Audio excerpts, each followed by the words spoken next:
It's time to put the remote control down. The talking heads are done.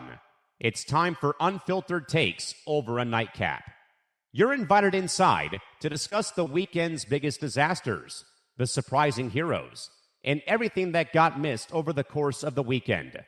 This is where the best late-night sports talk happens. Welcome inside the ETB Lounge.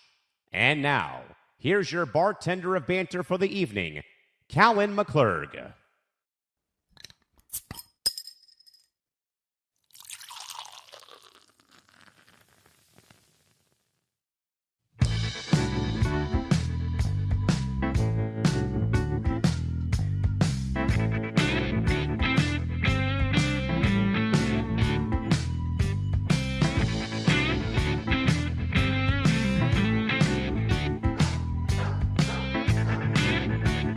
The snow is pile driving the bleachers in Denver. The 49ers just got bullied in the Pac Northwest, and the Dodgers just spent $250 million to make sure their fourth best hitter is a Major League Baseball All-Star. The world is burning in the sports world, so grab a glass. Welcome in, folks, to the ETB Lounge. My name is Callan McClurg, and yes, I know what day it is. We are doing the show on a Sunday tonight because, quite frankly, some of us have actual jobs to attend on Monday, but if I'm being honest, it's because of the fact Tom Albano's Rangers are in Anaheim to face the Ducks, and I need to be there to make sure to see if there's any Ranger players that Anaheim can further add to the Rangers West roster. You want our Teddy Panarin? You can take him too. That's Tom, what the letter claims. Tom, I'm half expecting you to trade for the Gardens organ player too, and a few hot dog vendors before you let the take it.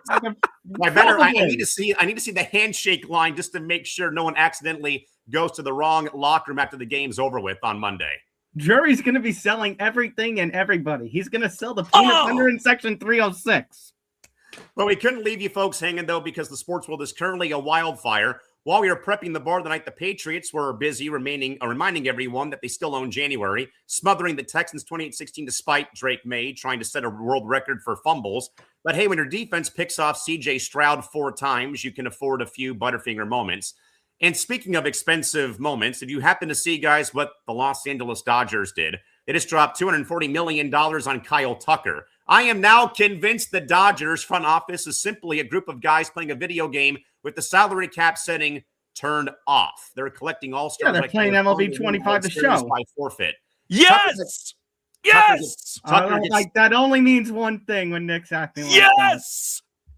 That. See you later, Bears. See you later.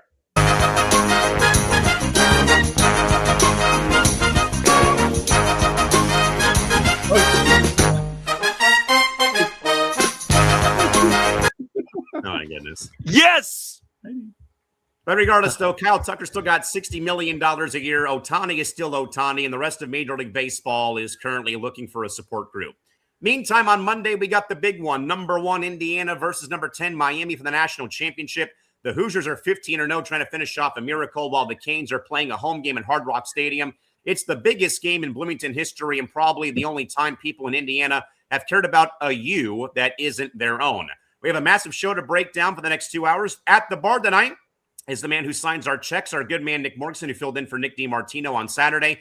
Boston's favorite bad boy, Ben Cruz, and our resident schoolyard master, Tom Albano, to keep everybody in line. In an hour or two, the analytical whiz, Dino Taibbi, is back and will join the fray to tell us why the math says Indiana should or shouldn't be scared of South Beach, Miami, Florida.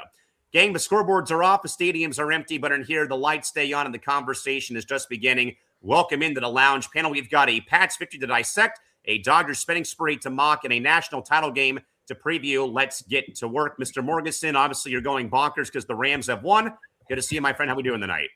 I am so happy right now. You have no idea. Chicago Bears fans could go rot in hell for all I care, for every comment I took on social media. Everyone who told me to go F off in our Instagram comments. Guess what? I'm going to be like Ben Johnson and say, fuck you, Bears fans. And you can move on now. How about that? All right, so while one guy is celebrating the Rams and dancing on the grave, one man has his team now in the AFC Championship game. Ben Cruz joining us from the great Northeast. Mr. Cruz, Obviously, a game that was marred by turnovers, but hey, a win's a win, my friend. Great to have you aboard, and thanks for joining the show tonight. Yeah, no better way to be on for the first time debuting with your football team going to the AFC title game. It definitely was not pretty at times for sure, but to win at home in Foxborough back-to-back weeks, especially this one in the snow, and Kayshawn Booty, what a catch, absolute dog. And we might need to have some conversations about CJ Stroud because we put him in hell today. And also, Tom Albano joins us. Tom, between NFL fandom and Ranger fandom, are you looking forward to baseball season or just want to get the football season over with, my man? Great to have you aboard, though. Great to see you, buddy. Good to see you. Am I looking forward to baseball season? No, not with the way that the Yankees are not doing much of anything. At this point, I'm looking forward to the NBA playoffs. I'm looking to see what the Knicks are doing. Well, hey, you got an NBA Cup to celebrate at least, right? Hey, it's better than anything else that the Giants or the Jets or anything else has done in the last decade. I know, right? All right, guys, let's kind of recap again, folks. Once more, again, this is the Monday version of ETB Lounge. Again, we're here on Monday due to the fact, as I said, I'll be away for the day tomorrow on Monday. But again, grateful to have Nick, Ben, and Tom, and of course, our good man Dino joining in hour 2. I'd like to remind you, though, folks, that we are on social media. You can find us on Twitter, IG, and TikTok at the ETB Lounge. We had a great follow circle yesterday after we had John Ladder and Colin Circusa join us yesterday. Nick Morgensen did a fantastic job filling in for Nick DiMartino yesterday. Again, Nick was away on vacation, putting those unnecessary wagers down on the, I don't know who to win the Super Bowl, but again, you can find us still on social media and find us there. All right, gentlemen, let's get into the round of takes. Again, this is basically our 3 big headlines of the day. Let's go and talk about the first game of the night that we just saw end on NBC. The Rams overcome the Bears in snowy and frigid Chicago, Illinois. 2017 LA over Chicago. Matthew Stafford, guys, once again proves to be the ultimate lounge veteran after Caleb Williams tied the game with 18 seconds left on a prayer to Cole Kmet. Stafford simply marched 50 yards downfield in OT to set up Harrison Mevis for the game-winning field goal. Experienced beat youth at the goal line in this game. Nick, instant reaction to the win by the Rams to move on to play the divisional rival Seahawks. We'll talk about a bit later in our segment here for all the marbles in the NFC for 2025-26. I mean, that game was insane. That game was great. The Rams was a little lost. I'm not going to lie. Now, I'm going to call it out a little bit, but the weather really had nothing to do with this game. I'm just going to say that now. I get it. There was snow and there was wind. That's really not what lost the game. The game came down to who could hold the other side's offense because the defense on both sides of this game was incredible. The Rams with all their injuries, they managed to hold defensively. The Bears on their side held defensively too. But it's like I said on Forecast the other day, the Rams have more weapons. They're more dangerous offensively. And it was going to come down to the Rams finally showing what the Rams could be offensively. And that Devontae Adams catch at the end, incredible. Great play. Stafford didn't look great. This came down more to just defenses being defenses.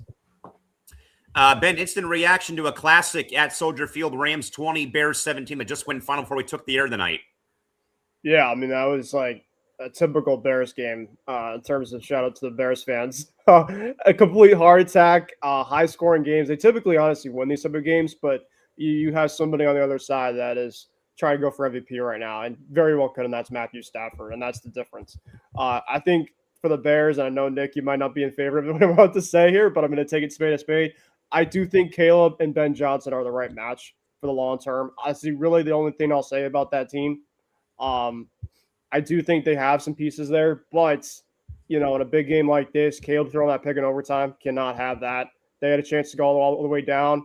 Matthew Stafford basically just kind of took them all the way and literally just got them in field goal range. And the Rams and Seattle, I thought were the 2 best teams in the NFC for pretty much all this season, and now we get the chance to see them in the championship. Tom, your instant reaction again, LA, Chicago, instant classic. Again, Caleb Williams, as Nick and Ben both said, the Bears play cardiac football. I mean, there's no other way to put it other than all these late game comebacks. I think Dino actually just wrote in our network Slack, Chicago's luck finally ran out. And I have long believed, though, Tom and panel, that in sports across the board, you can only have so many of those walk-off winners in baseball or basketball. You name it, and once you get to a certain point, your luck eventually runs out. Regardless, Tom, your overall thoughts and your reaction to this great game between the Rams and Bears from Soldier Field tonight. Well, firstly, just to go off of what you were saying, Callan, it's not just with the Bears, because I even said on Forecast, there was another team that I was concerned about in terms of their luck, in terms of how they play from behind, and that's the Buffalo Bills. And you saw their luck run out on Saturday against the Denver Broncos. Obviously, that's another game for another time. But yeah, instant classic. That was absolutely fun. I'm going to, just like Ben, I'm going to give credit where it's due, because Bears played great. But obviously, you can't have what you had in overtime with Caleb throwing that interception, but that overtime lasted a while. Unbelievable play that will go down in playoff history. Probably gets soured a little bit now that the Bears actually ended up losing that game. But Caleb Williams with that throw at the prayer at the end of the fourth quarter was unbelievable. Props to them. And like I said on Forecast, I actually can't be too mad about the Bears, because I felt like they were playing with house money. Ben Johnson and Caleb Williams, you had the questions about how they were going to be able to compete, and they managed to make their statements in the NFC North, and now they are basically going to be the team to beat heading into next season in that division. The Rams, though, offensive, no, because I say that because if Nick remembers my rant on both of the last two editions of Forecast about them, and I think on the offensive side of the ball, yeah, they passed the test, but defensively, the Panthers and Bears both covered in terms of the spread. Yep. And the defense almost lost them the game. So I feel like this is an average. This is, to borrow the school term, the C minus. Offense gets an A, defense gets an F. And I'm going to be very concerned, when they match up with somebody like a New England Patriots in the Super Bowl, or even next week, because the Seattle Seahawks, the way they played, even with an injured quarterback, if the Rams defense show up the way they've been against the first two playoff opponents, against how they play the NFC South opponents, it's not good. It's not good. They can't. The Rams defense cannot be like that. I mean, what's frustrating me, forget the bias. I'm going to put that aside for a second. Everyone thinks that because the Bears went from, how many wins did they have last year? It was like 5 or 6 before they went on to win, 11 or 12 games this year? 5 and 12 was their record last year. So everyone's ready to crown them champions. And that's what's bothering me here. Like, you've got to be able to put the bias aside and realize, look, the Rams going into this matchup were the better team. You could deny it, and I'm not saying you guys, but I'm saying every Bears fan can deny it as much as they want. The Rams had the better quarterback in this matchup. The Rams had the better wide receivers in this matchup. And everyone thought the Bears were going to go in and tackle the Rams, which was not going to happen. And I think that's the frustrating part, Nick, on my side of things. Not in the Bears, bias. They're not the thing that you're arguing, but in that there was once a time, early November or so, where we said that the Los Angeles Rams were the best team in the NFL. And they have the capability to be the best team in the NFL. The problem is they sometimes don't play like it. Look at how they played on that Monday Night Football game against the Falcons. Look how they played against the Carolina Panthers both times. It's frustrating to watch, and that's got me a little concerned about the way that they could play next week against Seattle in Seattle. You think back to that matchup that they had on Thursday Night Football earlier in the season. And I could honestly say that loss kind of marked maybe the little bit of the beginning of a rough patch for them. Sorry, I wasn't laughing at you. I was laughing at a message. I know. That Ben was sending a message. I'm not going to read this out loud because this could be offensive to some people. But the only thing I'll say is people are still making fun of Caleb's nails. That's the only thing I'll say, which I don't understand why. Like that, I don't know why people have an issue with him painting his nails. He can do whatever he wants. But like the one thing I will read, because it makes sense out of this comment, is that the Bears are a nice story, but I'm just happy they lost. Like I'm on that same front too, and I'm not. And Tom knows me from over the years. Usually, I don't root for a team hard to lose like this, unless it's the Patriots, because I'm a lunatic Jet fan. But understandable. but you know what? Like, it's amazing. Like, people thought they were all of a sudden, because they got Ben Johnson, that they were going to be like this over the top Super Bowl winning team. They were not. They're not ready. I will say, they have shown that if they make the right moves in the next year or two, they could be. Yeah, I'm not disagreeing. I'm not saying they're not a good team, but let's pump the brakes a little, because everyone's go ahead. No, I was just gonna say, I think Nick has kind of mentioned the fact is when he says a great story, I think he doesn't mean he thinks they're a bad team. I just think the matter of the way that they won a lot of this season, where they basically would have to pull games out of their hat. I mean, credit to them, but it was like consistently. And like you mentioned, Callan, eventually your luck will run out at time when it matters. And that's what happened. And here's the frustrating thing. Like, people got on you during forecasts multiple times, Ben, because people would use the schedule excuse for the Patriots. And my answer to that one is you play the schedule that's in front of you. There you go. That's why so if you win your games, that's all that matters. Yeah. In the NFL. We just beat the number one defense with 28 points today. So I don't really want to hear it. Yeah, exactly. Like, first of all, I think the Patriots are the best team left right now. I'm willing to go out on that limb. Because I'm here? No, just generally. I think I would have said the Broncos, but that's another topic, I guess, for this show. Yeah, go ahead. It is. But Nick, let's go back to you though, because we actually now can get to some questions. But again, Nick, going back though to Matthew Stafford in the winning drive again, they kicked the field goal in the game. Nick, is Matthew Stafford officially the boogeyman of the NFC, or did the Bears simply freeze up when the lights got brightest though in overtime, in your opinion? Well, I said to Tom before we went live that I thought that if the Bears had won the game, it would have been because the Rams imploded in the fourth quarter. And I still would have stood by that. Like, and of course, our Bears fans would have yelled at me saying that I give no credit to Caleb Williams and all this stuff. I'm not saying Caleb is a bad quarterback. Let me be very clear about that. But the heart attacks, like, you're going to need a defibrillator as a Bears fan to make it through these games. Like, if you even have one murmur.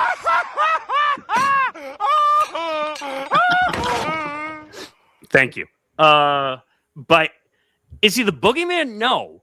Is he an older quarterback? Yes. What is he, like 37, 38 now, I think? And the guy is MVP. That's why 37. Okay. Close enough. But yes, he's going to be the MVP this year. Caleb had a great year. No one's denying it. I never said anything bad about Caleb Williams from a offensive numbers standpoint. I just said people are giving him too much credit. And Matthew Stafford is a little bit of an anomaly because he's on the older side, and he shouldn't be throwing 4 or 5 touchdowns a game. That's an anomaly from a 37-year-old quarterback.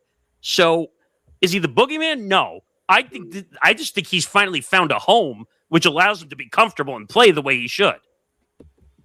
Ben, your thoughts? Is this more about Stafford or about the Bears maybe freezing up, though, when the lights got brightest, though, as overtime wore on? And, of course, Caleb throwing that interception that led to the game-winning field goal for L.A. Yeah, I mean, I think the Bears played hard. They fought to the end. And it was just one of those type of things where, you know, it just going to come down to a specific team at the end of overtime having a long, consistent drive. You know, the Bears obviously, you know, Caleb in overtime had the first down where he scrambled. But essentially, when you're at midfield, the one thing that people want to say is, you know, like we said, we've been praising Caleb all you want. You know, and I give this to Drake too when he has his mistakes. You cannot turn the ball over when obviously the crucial things happen. And especially against a guy like Stafford, you just can't, because it's a lot with a lot of good veteran quarterbacks. You know, there's some guys specifically that you know for a fact it's like you probably won't get the ball back. And the Rams, you know, kind of similar like against the Panthers, you know, the final drive that they had, you know, last week, they did enough. Because of their playmakers, like Nick alluded to. They had the playmakers to do what they had to do, and they have a quarterback specifically when it matters most. He is extremely clutch, Matt Stafford.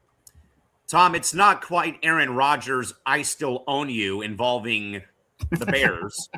But I think Matthew Stafford probably in a way has Chicago's number, even changing coast and going to the Rams, where he has essentially still been a thorn in their side from his days in Detroit, now here obviously with LA. So, Tom, over to you. More about Stafford winning this game or Chicago basically freezing up in overtime? Well, first of all, since you mentioned him, RELAX. I have to. It's obligatory. No, I think this is more about the Rams. I honestly think this is more about the Rams because I think Caleb has proven his points. I think the Bears have proven that they have the capability to be a growing squad, to have the capability that they can be competitive at the top of the NFC.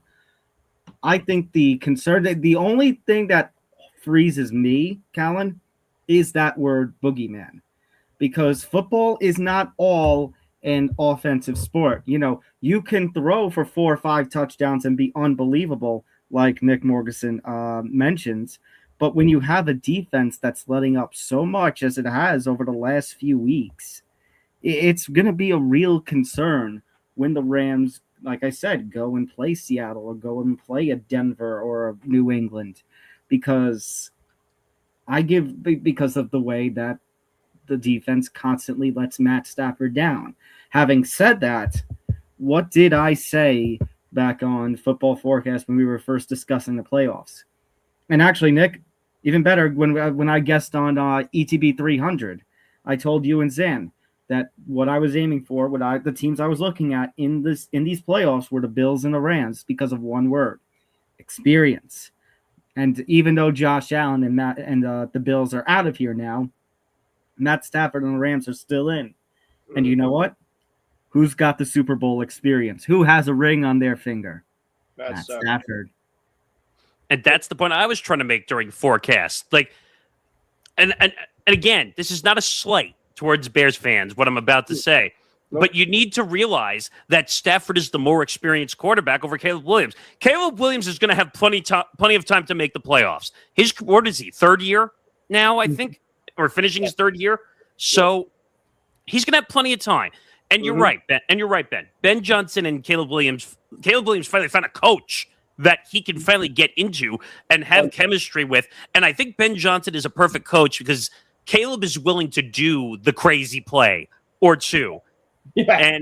And I wish Caleb would escape the pocket. If he had escaped, well, that's probably what saved them in this game. Believe it or not, that he escaped the pocket a few times. That towards the end. Where he was all the way at what, like the 50 when he was running?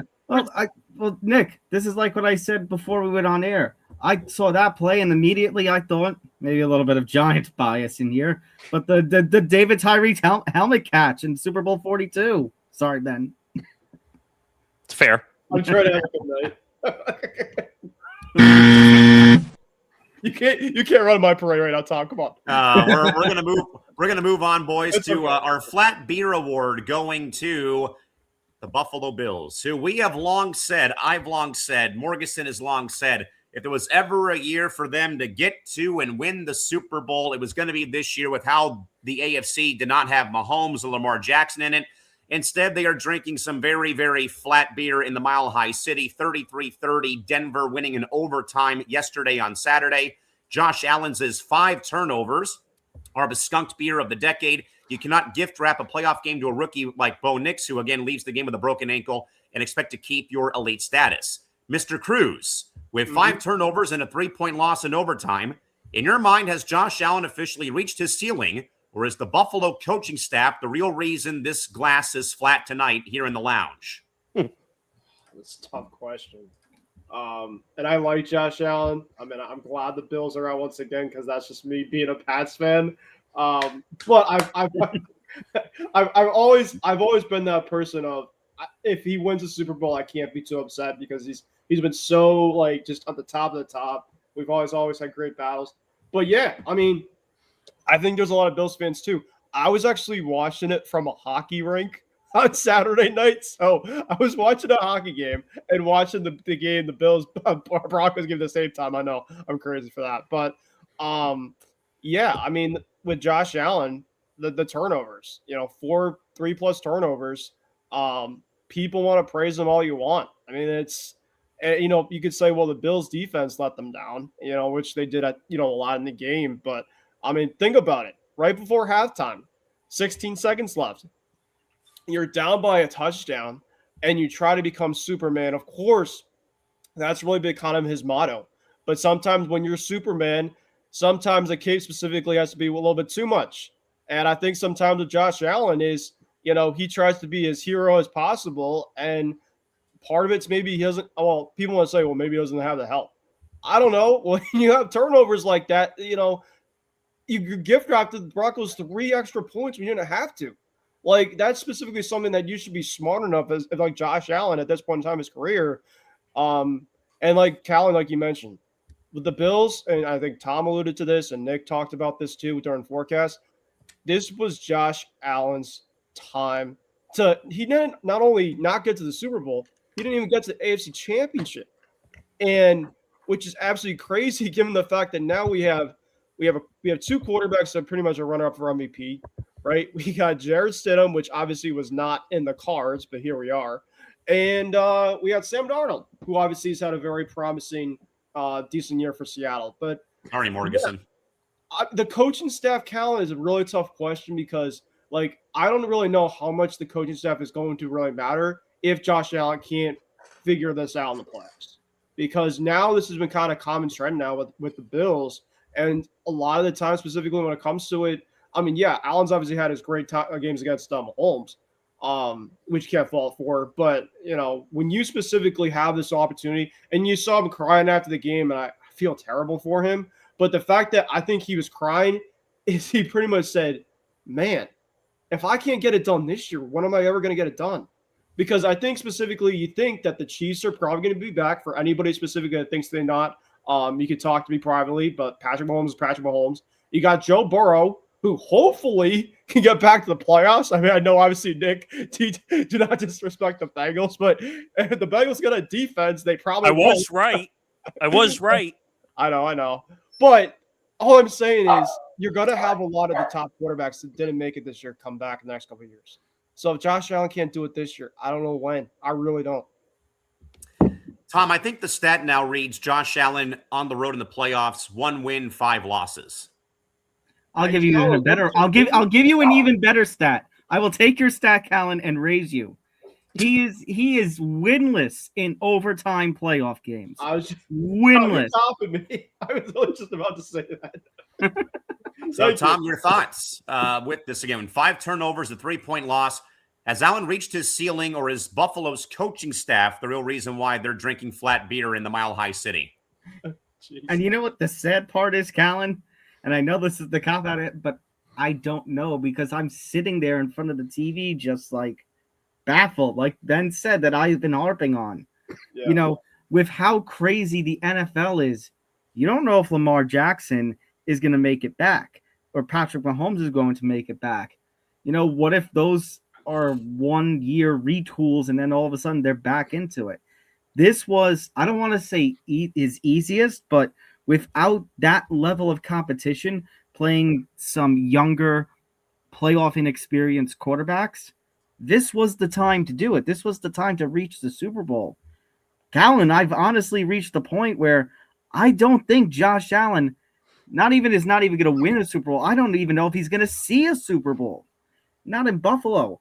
I know it was a big money contract extension, but to think, man, he could have been a free agent a lot sooner and could have been with a different team. And now, I don't know. I feel like Buffalo might have their stadium on an old ancient Indian burial ground.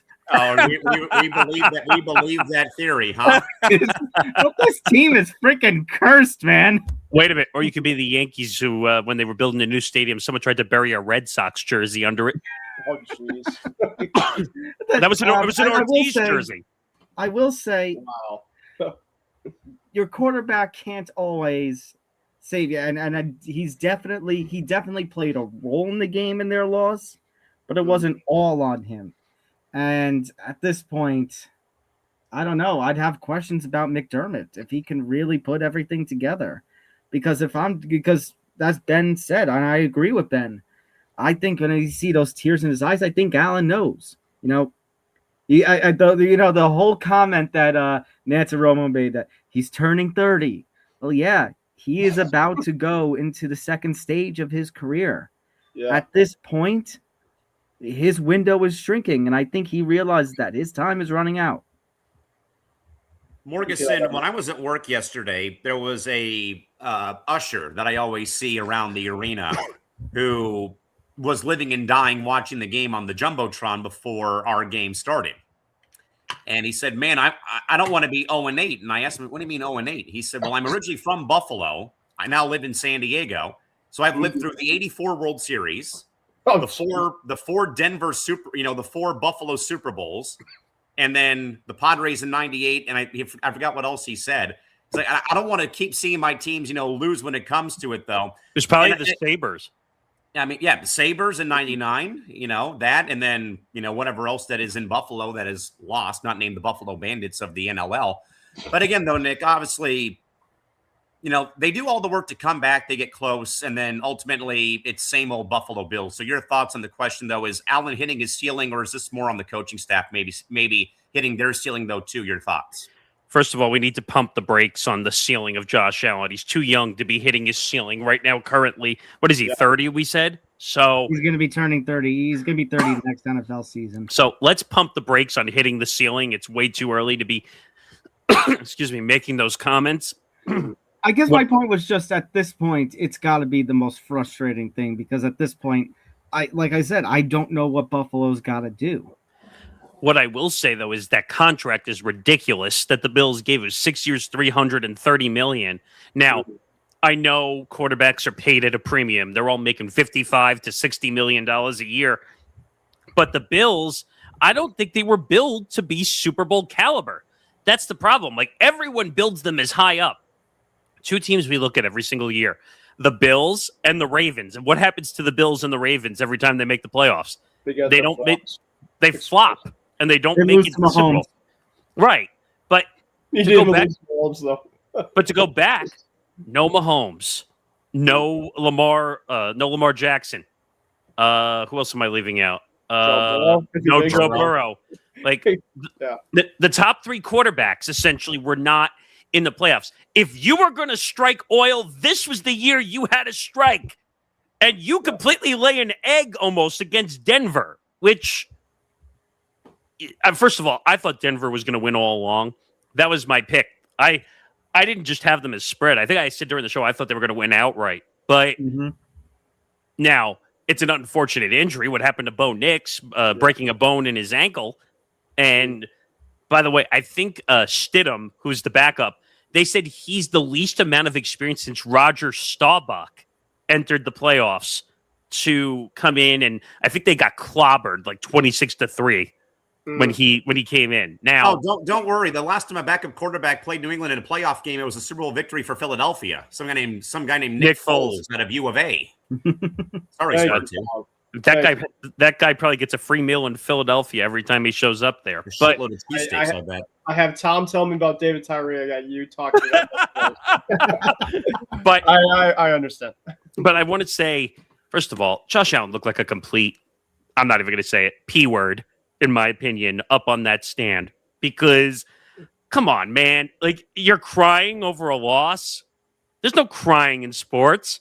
Oh, it's the emotion of being a competitive athlete, Nick. Yeah, but come on. Like, you're the leader. You can't be crying up on that stand.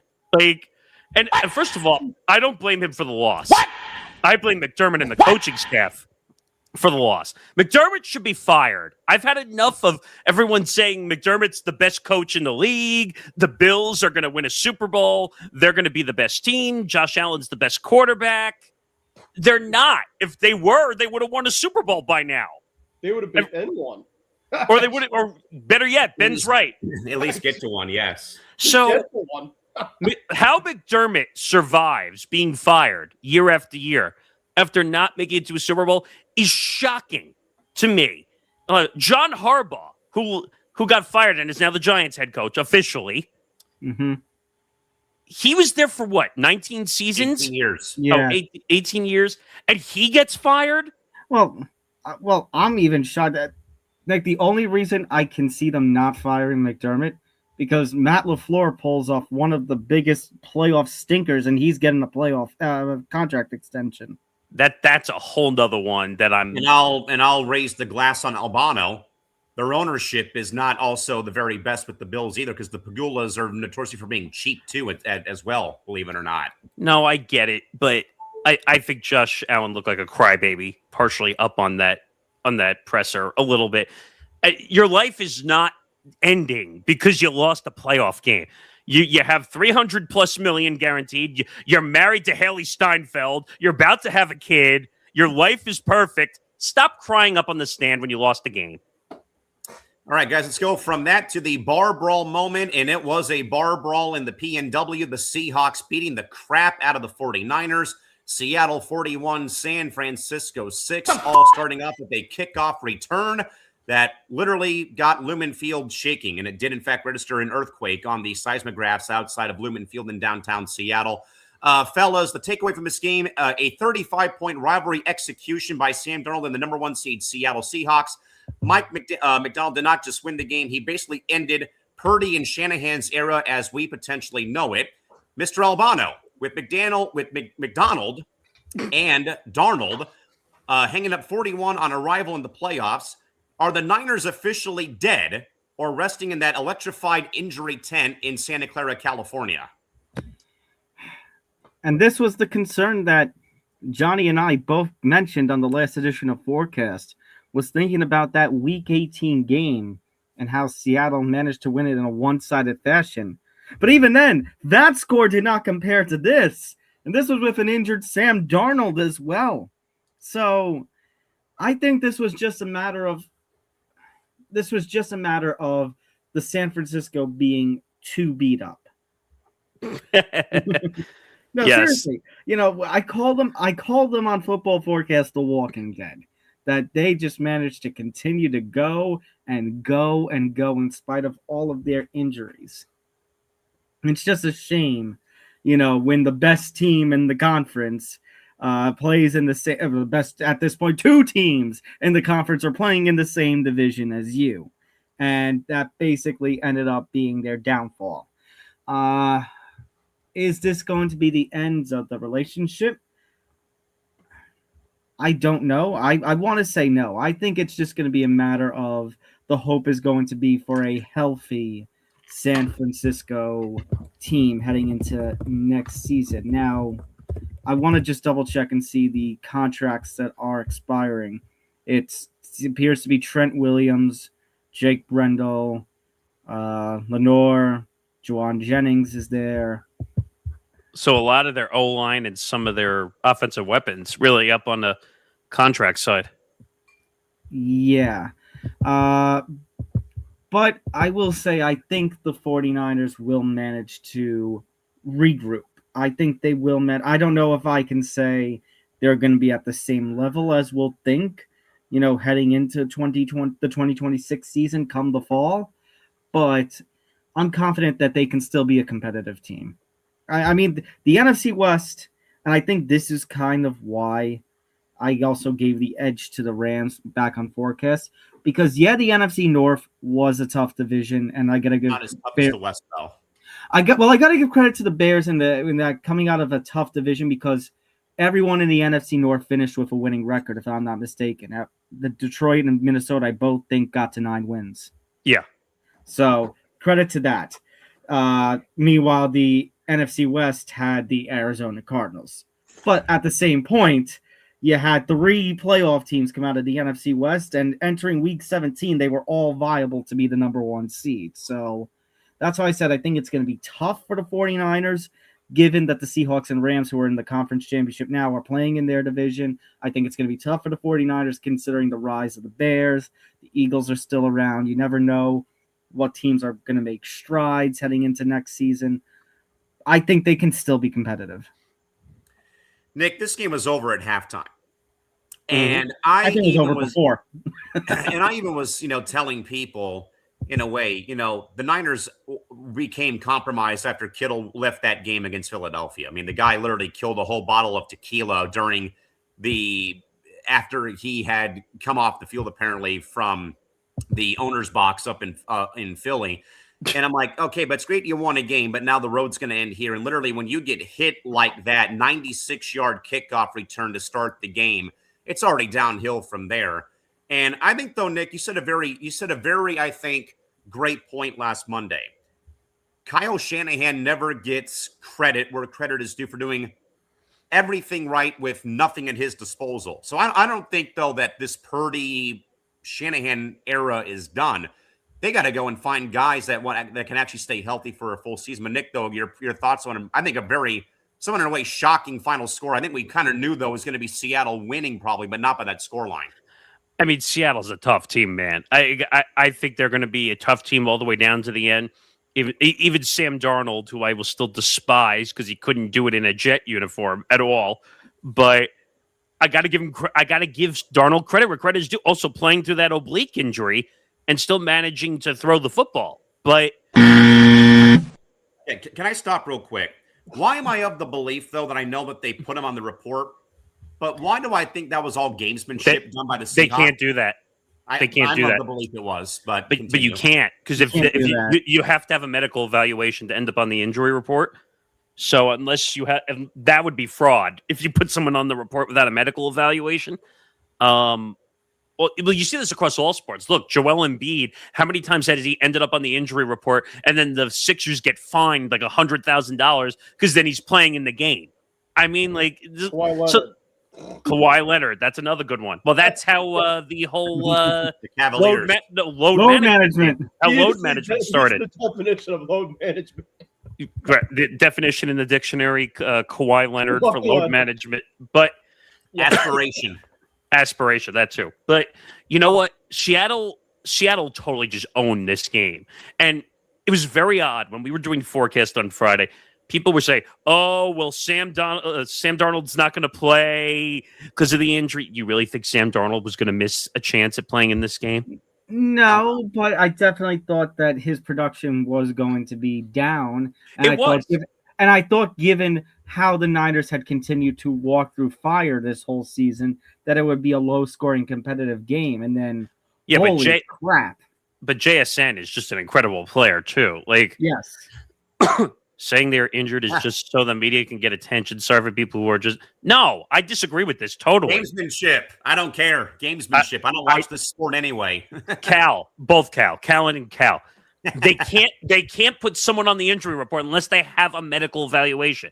So you could call it gamesmanship. Could it be in that maybe us in the media and us as fans maybe over sort of like it wasn't as bad as it seemed to be on the injury report, potentially. Still enough, though, maybe people for it to be a medical evaluation, though, yes. You could get in more trouble not listing the injury than listing anything. It's basically it's a safe than sorry. It's a safe than sorry kind of thing.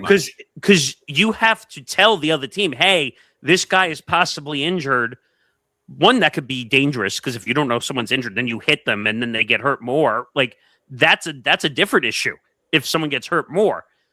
But this game was over. I agree with Tom. I think this was over after the end of the first quarter, to be honest. Like it's almost like San Francisco forgot to show up and play.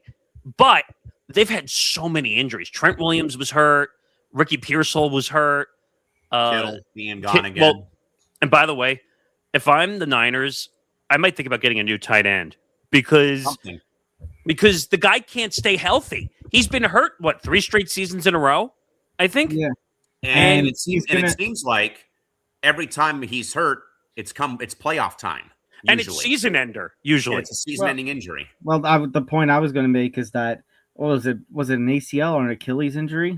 He had an Achilles this year in Philadelphia. It was an Achilles injury, and next October, he's going to be turning 33. You never know. This could potentially I'm not going to say he's never going to play another NFL game. I don't think he'll be at the same level, though, with all the injuries he's racked up. Correct. This might be the beginning of the end. You know what's crazy, though, and a lot of people are not talking about with the Niners? The Ayuk situation killed the 49ers. Oh, big time. And people are going to say, but Nick, why are you bringing him up? He doesn't want to be there. He was a huge weapon that helped out with George Kittle being open. Emotional damage. Well, okay, that's only part of it. He was hurt. too, but his ego got in the way of him getting back. And he's a big weapon. And that allowed George Kittle to be, because George Kittle, in a sense, was a third wide receiver as a tight end out there. Before I move on to Ben, wasn't there a report that Ayuk had driven by Levi Stadium and like flipped off the stadium on his way by? Yeah, I saw that report. I was just about to make a reference saying that he's using more speed on the road and not on the field. Wow. But I was going to say also, do you remember the weird Instagram story he put out? Or was it his girlfriend that put out the Instagram? Right after they lost the Super Bowl to the Chiefs. Oh my God. He put out it was like a very like flaky, like confusing Instagram story about whether he was going to come back to the 49ers or not. Now, like I said, I think Shanahan is an incredible coach. I think if you put him in a different situation with a complete team, he probably would win a Super Bowl somewhere else. I really do. Now, I don't know where that situation is currently.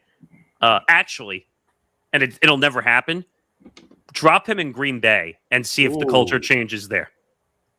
I'm serious. I think give him Jordan Love, who's a much in my opinion, is a better quarterback than Brock Purdy by leaps and bounds. Definitely. Interesting. Can you imagine putting in the cut? Go ahead. Sorry, I did see something about the coaching carousel of late. I believe the Steelers are either going to or have completed an interview with Mike McCarthy. Yeah, he's looking at going to the Titans too. I'm like, why would he go to the Titans? But well, if he goes to Pittsburgh, we know Aaron Rodgers won't be back there. Yeah, that's well. There are already rumors. I mean, there was already a report out there that with Mike Tomlin leaving, that he was also going to leave. I would not understand why McCarthy on the Titans. If we keeping a buck right now, we ass. Thank you. Ben, your thoughts about this again? San Francisco, compromised again. They get hit by a truck first play of the game on the kickoff, 96 yards, and I only had checked the score at halftime, and it was already over. But obviously, it was like 17-3 after the first quarter. The Niners had no response, no answer whatsoever. But Ben, your thoughts though about San Francisco getting clobbered 41-6. Though maybe your thoughts about Shanahan and Purdy going forward.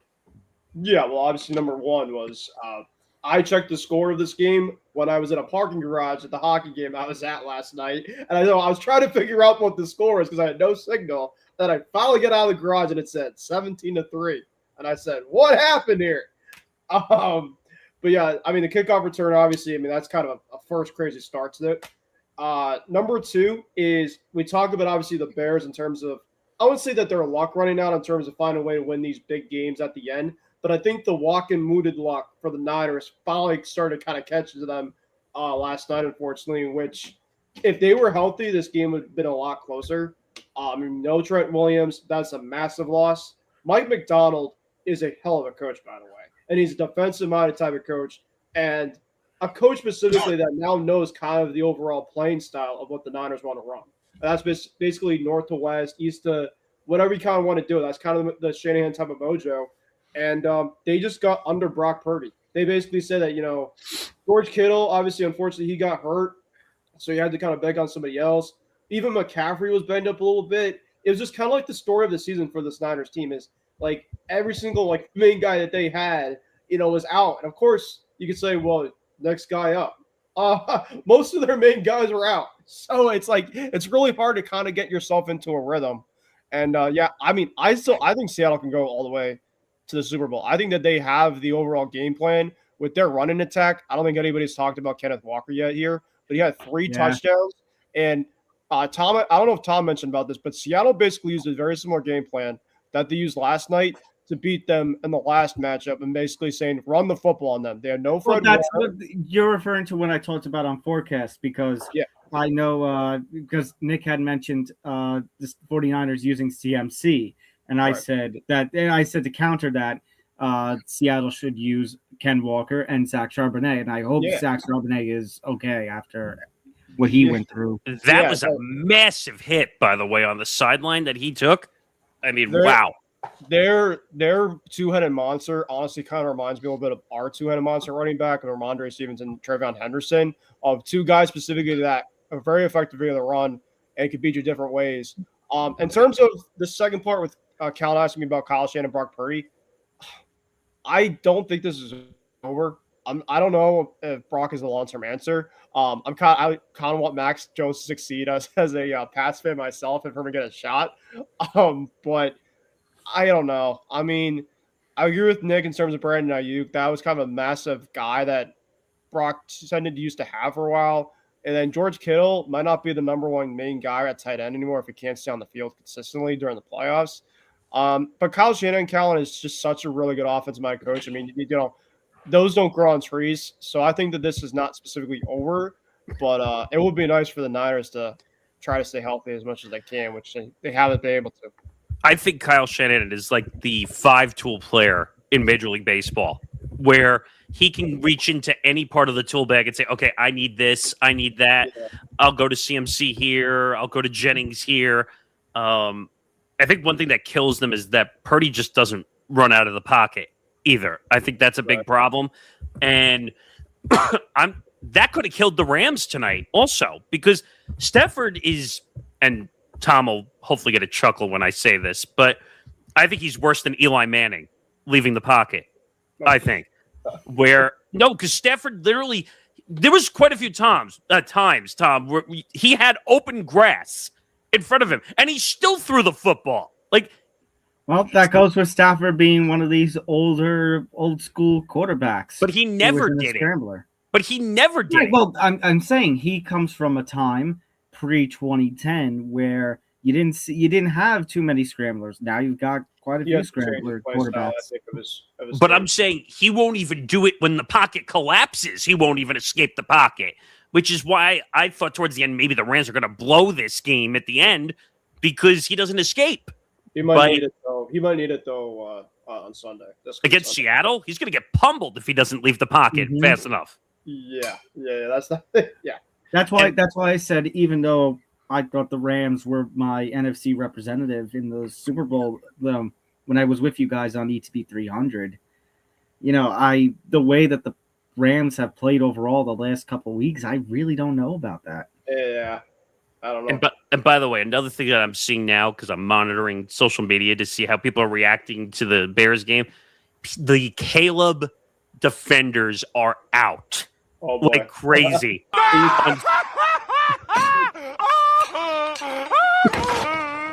And people say, don't go after him. It's not fair. Like I'm seeing all these things. Matthew Stafford's old. Like I'm seeing all these excuses of losing the game. Guys, you didn't finish the game.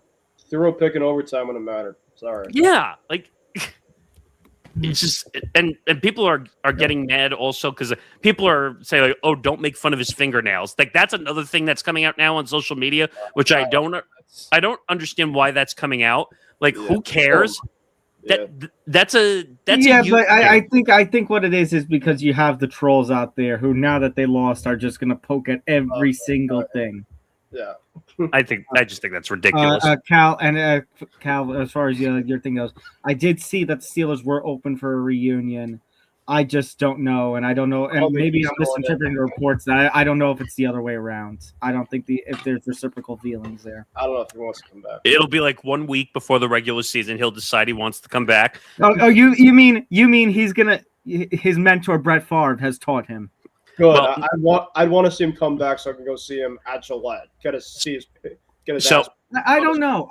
The fact that he got to 10-7 with Tomlin in Tomlin's last season in Pittsburgh, they got another division title, and he got to see the playoffs again. Maybe this is the point where you do end. It's a good note. It's not the perfect note, but it is a good note that maybe this is it. You know what, though? Maybe he'll go hide in the darkness for 72 hours. And he'll go make a decision, and he'll say, okay, I'm going to lock myself away for 72 hours. I'm going to go smoke. Yes, and then he'll go to Minnesota and dethrone JJ McCarthy to No. Wait a minute. He's going to do it. He's going to do it to complete the Brett Favre cycle that caught the welfare scandal a couple years later. Hold on. So, Tom, that speculation actually came out yesterday on social media. I know. Shut up. No, and no. Because apparently he wants to throw to JJ. All right, guys. You went way past our time for the just the first segment. We're nearly an hour two, and we spent 55 minutes on the first segment of the night. Let's go, guys, get to our next topic. By the way, the verdict on the first segment, Buffalo is paying the highest price tonight in the lounge. Josh Allen is officially on the public tab until he can protect the ball in January. The window in Buffalo is currently officially welded shut. Don't at me. All right, guys, empty the beverage time here. We got a Natty on the line in Miami, Florida on Monday. Number 1, Indiana. Number 10, Miami. At this rate, fellas, at last check of the boards, the Hoosiers are an 8.5-point favorite in Miami's own backyard. Mr. Cruz, is Kurt Signetti the greatest hire in college football history, or is Miami's potential team of destiny vibe too strong to bet against on Monday? Your thoughts? Yeah, as an Ohio State fan myself, it sucked that we were out early. However, Miami has a legit team. That's a legit team, and I'm kind of pulling for them specifically to try to pull this game out because it would be awesome to see, especially on their home turf. But Signetti, to answer your question, Callan, is a very, very good coach. It's honestly his facial expressions are kind of funny. The way that sometimes there would be a lot of games that they would be blowing him out, and the facial expression when it'd be a blowout is almost like it was 0-0. And kind of a Bill Belichickian type of vibe with them, but it works. And you talk about the Hoosiers being 8.5-point favorites. Mendoza's actually going back home too. He is from Miami, so it's kind of a homecoming for him, and it's a homecoming for the Hurricanes. But I'm gonna pick the Hoosiers to win. I just think that they are a much more balanced team on both sides of the ball. Carson Beck, I think, has been really impressive when the time has had to happen. And Mario Cristobal has done a very good job with that program. Their defense is very stout. And I'll be curious to see in terms of how their defense can do against Mendoza. Mendoza's had the opportunities at times to be a little bit hectic with the ball, but most of the time when he's comfortable in the pocket, it could be a long day for you, a long night, potentially tomorrow night. I'm very excited for this game. Championship games, when your team's not playing, sometimes is the best feeling because it's just a stress-free of a game. And I'm very curious because I think this is going to be a chess match. It's going to come down to the Hoosiers offense against the Miami defense. But I'm going to go with the Hoosiers at a close game. One vote for the Hoosiers. Mr. Morgeson, who is your empty the beverage pick for Monday night's Natty? I think I know it's been Indiana. We've been kind of talking about this game all week, but who you got? Hoosiers. Yeah. Yeah, they are a credible team this year. Mendoza's been great. I think Carson Beck is going to get outmatched big time. This game, I know it's a home game. I know it's at Hard Rock Stadium, blah, blah, blah, homecoming. But Indiana's just is just not beatable this year. Yeah. Their offense is incredible. Their defense is great. I think the spread actually dropped a point from 8.5 to 7.5. I was reading the other day, which I don't understand why. Nothing really changed within it's now back up to 8.5. Oh, is it? That's what Callan said. Oh, is it? Okay. Sorry. Let me have a look. It's over 7, so you'll just take it like that. That's fine. But I just think there's no way. I think they're going to get embarrassed. I think Indiana's going to embarrass Miami big time. They're going to be undefeated. And all these stupid rumors of Kurt Signetti, like they asked if he wanted to be an NFL coach. He said, hell no, I'm not leaving. I'm a college football coach. Just don't do a Bill Belichick and try to go back and forth and and do all of that nonsense. But Kurt Signetti could stay in Indiana for life. And I think the win last week, if I'm not mistaken, caused a contractual clause to renegotiate again, even though he just got a new deal, I think for 5 years, $90 million, I think. And to be honest, he's worth every penny of that deal right now, currently.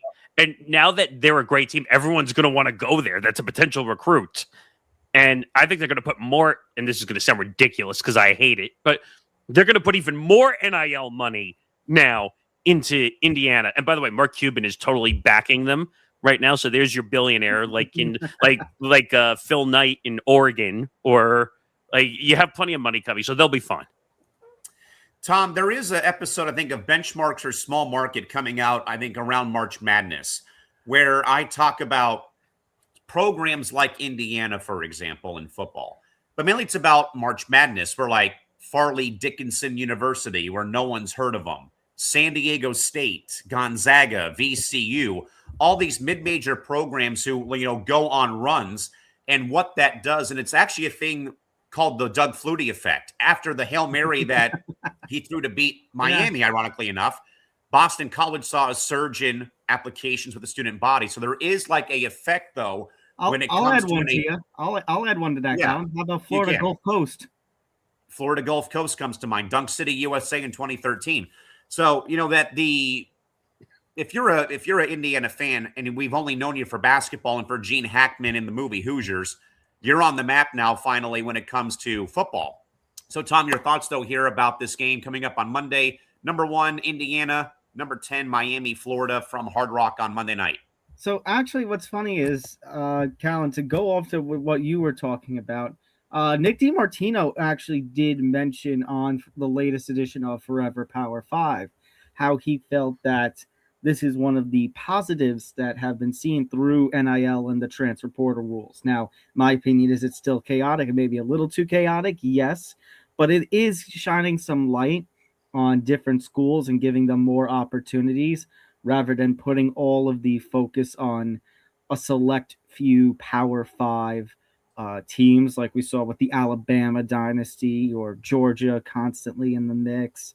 It's providing new opportunities out there for certain schools. Players can go to different places and such. As far as this game goes, though, I think we're not giving enough credit to Indiana's defense, though. I think Indiana's defense is a pretty strong defense, and I have to say that it's not just Mendoza, that it is an overall powerhouse, that Indiana team. I think that they really are a team of destiny. Now, the only thing is we have seen potential teams and team of destinies come and go. I think to the Kobe and Shaq Lakers, where I hear team of destiny, and I think, Nick, this might bring back some memories of the Nets Lakers NBA finals in the early 2000s. But then just a couple of years later, that same Lakers team ends up falling to the Detroit Pistons. We've already talked about Super Bowl 42 earlier in the show. So there's always this kind of team. And the thing is, Miami just has not gone away. They've been put in front of all these tough opponents, and you think, this is it. They can't compete. This is it. They can't compete. And they somehow have found a way. I'm worried about Indiana being too tough of a team. And I know some people want to see the team of destiny vibes actually see an undefeated national champion. And Indiana, and both of these teams, by the way, Indiana has never won a national football championship. And Florida, I believe the last time they won a championship in the modern era, I think, was 2001. So I think you are going to see something fantastic. It's going to be a fun game. I want to give credit to Carson Beck and to the Miami defense as well. Carson Beck, hell of a season, but obviously paling in comparison to Mendoza. Nick Morgeson, this is going to be a little bit of a throwback before we have the point system and everything we do forecast. I'm going to go thumbs middle. I think Miami does enough to cover the spread as an underdog. I think they make it a close, competitive game. I think Indiana might be a little too much, though. I think this is going to be a one-possession game that Indiana wins, coming down to a pivotal fourth quarter, last-minute drive by one of these teams. I'd love to see that. At least give us a game that's not a blowout. How about that? That'd be nice. I think this goes one of two ways. Either it's going to be very, very close for the entire game, or Indiana's going to blow a hole out in the first quarter, and then the game's just going to be unwatchable. Yeah, that's pretty much how it's going. I think it's going to be close, just kind of given like Miami's going back to their own plays. They don't want to get embarrassed at home during a championship and basically just have like the chip on the shoulder and basically the reason like how they got there. First team, by the way, first school, I should say, in the modern national championship era who's playing for the national championship on their home turf. And by the way, here's the other weird thing about the game too. They have to be on the opposing sideline. Yeah, because during the game is the lower ranked team. So think about that. They're probably not used to being on the opposing sideline of their own stadium. That's like Yankees Mets during the 2020 season when the Yankees had to, I think, be the home team. No, the away team. Yes. But and of course you have all the dumb storylines coming out of the game too. Of course, our sitting president is going to be at the game too, and they made a big deal about that and that nonsense. Like, all right, we get it. We know you like football, big deal. But I think this is a pretty damn good game. I saw a tweet out there from some media person about how they think with the way college football is and the way that these two teams are, that this is going to be one of the lower rated college football national championship games. Callan. I completely disagree. I'm not as big of a college football person as, let's say, Ben over here or the Forever Power 5 guys. I'm going to be tuning into this national championship game. I want to watch this. So will I. I'll be watching. We moved our recording to Tuesday, so Zen and I could actually watch the game on Monday, because it made no sense to do a recording on Monday night while the national championship was going to be on anyway. I'm going to watch it. I think it's going to be a great game. Mendoza hopefully will put the cherry on top of winning the Heisman. And solidify his status as the number 1 draft pick heading into he's the the draft. real deal. I'm telling you, he continues to. I mean, you want to talk about the real deal? He is. I feel Mendoza, get ready for Viva Las Vegas. Yeah, I was going to say I feel bad for him because now he's going to end up in a place he doesn't want to play. Or you could pull a what's it called? Eli. No, from Oregon. What was the name of the quarterback again? Oh, Moore. Dante Moore, who basically had his agent like reaching out to the top 3 or 4 teams, including the Jets, who were the number 2 pick. Are you going to draft me? Yeah. Well, screw you. Screw you. I'm going back. I think there'll be one guy and one guy only that will stop the Mendoza from going out. That is this man right here in TB12. He loves him already. I just don't like it. I hate the fact that agents are now taking the fun out of being drafted to the NFL now, because I'll just go back to school and get another $4 or $5 million. And Callan actually sent me a clip of who was it? Was it Carson Beck, who was being interviewed before the game? And someone said, did you go to the pep rally? Are you still in classes? And his answer was, I graduated 2 years ago. And I'm like, is that legally? That reminds me of the NCAA video games now, where you can, if you have a certain GPA and you're playing Road to Glory, after 3 years, you don't have to take classes in your senior year. Yeah, but I don't understand how that's legal. Like, that you could just be at school and just play football? That's why I like the comparison Nick DiMartino made on the last Forever Power 5, that saying college sports are basically in their teenage years where it's completely wild and out of control. That's a good point. I mean, and by the way, if the shameless plug, if you want a pre-show, Trevor Williams and Will Charlton, or as Callan likes to say, Mr. 60 Minutes. Yeah. Because he sounds like he's reading the news every time. We'll be doing a pre-show for the national championship tomorrow. 6 p.m. Eastern. 6 p.m. to 7 p.m. Eastern. Tune in for an hour.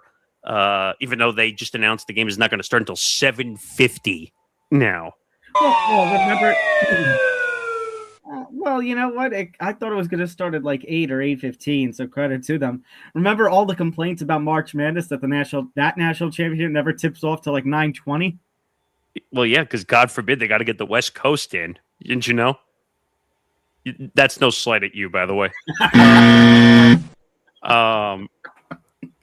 I do a show with him every week. I'm allowed. All right.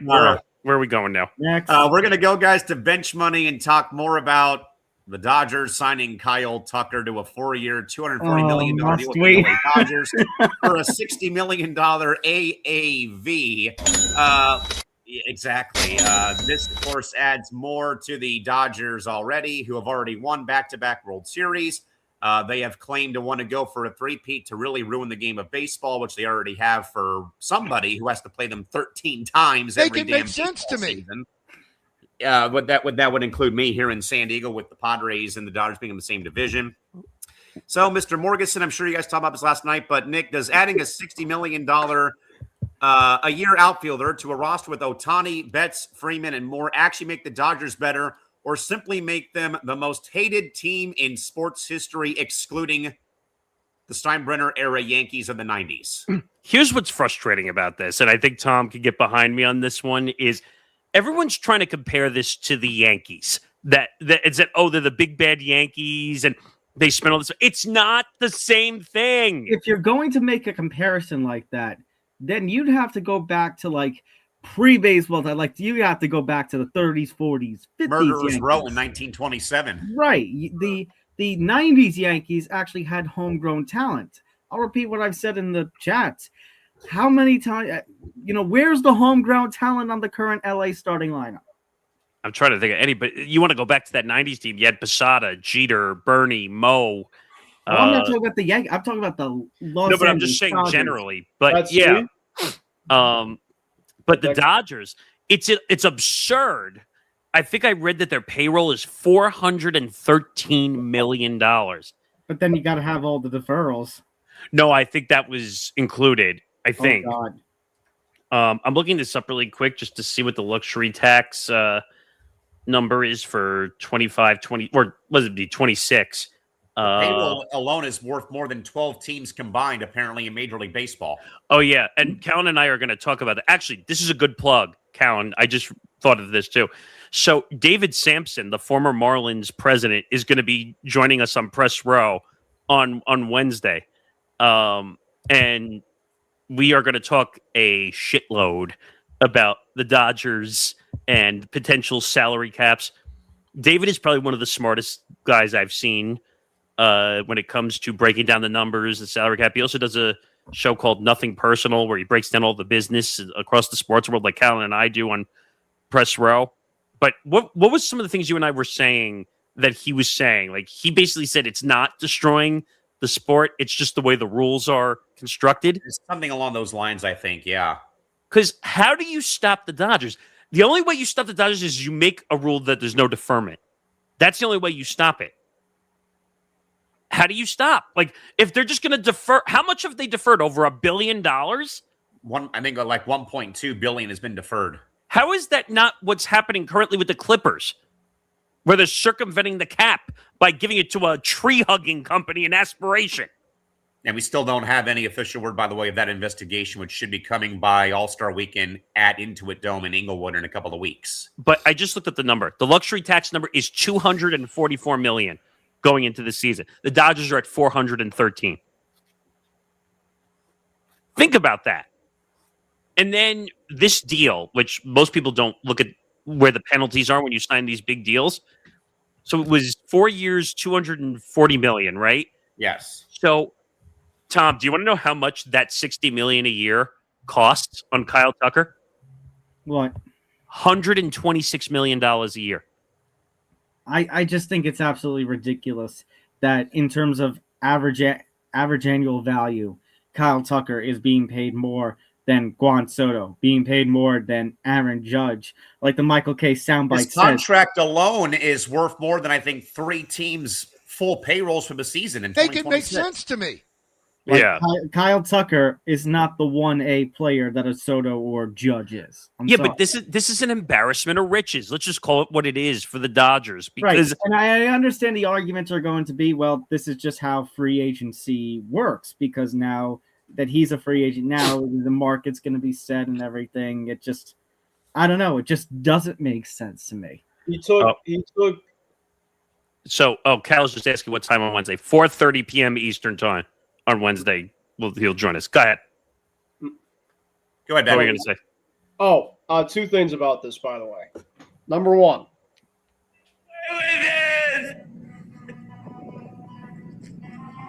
He can't keep getting away with it. Yes. That's the Dodgers in the nutshell, folks. They cannot keep getting away with this. But you know what, though? You know what's even crazier about this? They're making the Yankees and the Red Sox look like cheapskates the way they spend. No, they're right. To be fair, right now it's just like the Blue Jays. Oh, I guess I should say this now, gentlemen. You know those Muse and Sleeper accounts for all the different franchises? Yes. There is now a rumor out there that the Dodgers are inserting themselves into the Freddie Peralta sweepstakes as well. Oh, make it stop. Clown show, clown show, clown show, clown show. Yeah. Go ahead, Ben. Continue, please. Yeah, no, the fact that Tucker turned down 10 years from the Blue Jays not offer, I think he was looking at this Dodgers team and saying, I could win because I want to take the cheap route. There's going to be a lot of teams that want to green chase. He doesn't want to be. But in fairness, I know it is weird, considering all the emphasis on years we've seen in players and free agency of late. But to be paid, you're being paid $60 million a year. Which cost $126 million in real value because of the luxury penalties. Yeah, I mean, but that basically tells me that if he didn't take 10 years, I mean, the Blue Jays literally were just in the playoffs with the Dodgers this off. It wasn't like that the Blues were a terrible team. They got a lot going for them. I'm shocked he didn't go there. I'm really not. But the Dodgers getting him, it's not a shock either because the Andrew Freeman and Callan, I don't know how you're going to feel about this, but they're kind of like the sleeping giant. When it comes to like negotiations, it's like all the Mets stuff that basically was leaked out early and everything that was leaked out beforehand. And I was at my basketball internship actually when this signing happened. My friend that I work with is a Mets fan. And I go to him because he's working the other basketball game. And I said, well, Kyle Tucker, he got signed. Unfortunately, he went to the Dodgers. And the first thing that he told me, he said, there is absolutely no way. And I said, yep. So there's just no way to beat it. I just don't. What do you do? Like, they read the market better than nobody. I mean, than anyone. But Callan and I said this a couple days ago. What's the point of watching baseball this upcoming season? I mean, in all fairness, I will say in fairness, the Dodgers did have less wins than teams like the Yankees. That's the scary part, though. They had less wins and still won. They load managed their whole pitching rotation to win a World Series. Let's just call it for what it is. Right. And what's scary is if they go through with the Freddie Peralta trade, they're going to have 7, 8, 9 pitchers that could be starters. I think they were talking about trying to get Skubal. Yes, they were. Yeah. Well, I guess here's my theory out here. Yeah, go ahead, Tom. Here's just my theory out here. Nick, Ben, Cal, all you guys, baseball guys. Do you think that maybe they know the lockout's coming, so they're just saying F it? Yeah, but that's worse because you have money on the payroll. I think. Right. What were we going to say, Ben? Sorry. No, go ahead. No, but I just think, Dodgers spending money left and right. Everybody's mad. Owners mad at one another. Owners want certain caps and the others don't. Floors and don't. We already saw from the 2022 lockout that the players' union itself is kind of fractured. I have no hope for a 2027 season, guys. I don't think the pitch is going. And in about 40 minutes, Tom will walk you through on benchmarks the 1994 baseball strike, where the similar ordeal happened in a way. Nick and I talked a bit, though, too, because we were trying to compare this, though, that the Tucker contract, I think, is worth more than the 3 bottom payrolls in all of Major League Baseball entering this season, which is both teams in Florida, and I think the Athletics, which is no surprise, with the Oaklamento Athletics, as I've been calling them for the entire time they've been the Pirates. The Pirates. And also with Pittsburgh. But, I mean, you guys, you don't have to deal with them 13 times like I do in San Diego. So, I mean, all of y'all are lucky. But at the end of the day, though, at this rate, look, the Dodgers tax bill is for Tucker alone is higher than the A's entire payroll this season. It's the most expensive bottle of Blue Label we've got in the lounge. And I hope it bombs out. But you're missing one thing. The Dodgers are run by a hedge fund, not by a person. So with a hedge fund, what's their endless amounts of in a hedge fund? Unlimited. Money. Unlimited money. Well, it all started with Ohtani taking the deferrals. It really did. Because it wasn't him, though. It was the team. No, I know. That was kind of the way of and people were going to tell me, well, any team can do it. I mean, there's some other teams that are kind of starting to follow that trend now. But it's like now, the Dodgers are like, yeah, we have the opportunity to do the deferrals. We're just going to do it. And now they're using to their advantage with that. Yeah, but how outrageous is it that in the 10 years, technically in the 10 years he plays, he's going to make $20 million. And then I looked it up yesterday, it was 2034 to 2042. he's going to make $680 million. First of all, who needs that type of money? Well, it's Shohei Ohtani we're talking about. Okay, but you're telling me that 200, 300 million is not enough? Like, Well, hopefully, right. hopefully, guys, hopefully MLB survives to the mid 2030s, and then we can see the Dodgers become the worst team in MLB. I think in the next, I'm telling you, it's gonna happen. I think in the next couple of years, you're going to see $1 billion contract out of baseball. I think you are, but it's going to be like 80% of it's going to be deferred to like the year 5000 or something. We're not even alive anymore. And it's not going to be a one. And there's a chance it's not going to be to a 1A player like a Soto or Judge or an Ohtani. No. All right, guys, let's stay in baseball. We'll move on to one more topic with the back of the napkin segment. This one actually broke, guys, about 2 hours before we came on the air. But Ryan Pressly, longtime former closer, announced he has retired at the age of 37 years old earlier this afternoon. He retires with 117 saves and $75 million in the bank without ever starting a game. Tom, is he the blueprint probably for the most effective career maybe in Major League Baseball history, on top of the fact he's got 2 rings with Houston? He's got two. He's got a ring with. He's got a ring with Houston. 2-time All-Star. One's with Houston and one's with. 2 times with Houston. Was part of the combined no-hitters in 2022, which is insane. 37 and 39 win-loss record, a 3.33 ERA, 721 strikeouts, 117 saves. I think Ryan Pressly was definitely talented and played a strong role on a team that, like the Houston, I got to give credit to him because, like you said, he painted himself as a blueprint that other relievers who are up and coming in the sport can model themselves after. He's not going to be, he's not going to be the Hall of Famer, but he's going to be maybe Hall of Good. I don't know about very good either. Hall of Good, maybe very good. But I think, as you kind of said, I think you're going to see some of these younger, up-and-coming guys in the minor leagues, in the college ball, high school ball, maybe model themselves in terms of their pitching style, hopefully their effectiveness after him. Ben, your thoughts, though, here again. Ryan Pressly announced he retired at the age of 37 within the last couple of hours, returning the 117 saves and the $75 million in the bank without ever starting a game. Could he be the blueprint in your mind for the most effective career in all of Major League history, especially nowadays with how guys suffer Tommy John? He's one of them. He's been a really good pitcher for a long period of time. He always seems to be also with like pretty good teams. So his name's pretty much been a massive guy out there. And yeah, I mean, he obviously for the kind of the really big parts of the Astros team. Whether it's against Nick and Tom's Yankees, whether it's against my Red Sox in a couple of the playoffs, he always seemed to live up to the hype. The last couple of years weren't really, him specifically. He wasn't kind of the same guy, but congrats to him. He had a really good career, and definitely curious to kind of see what he has next. But yeah, definitely for what he was. He definitely 2 rings with one team, and for an organization that.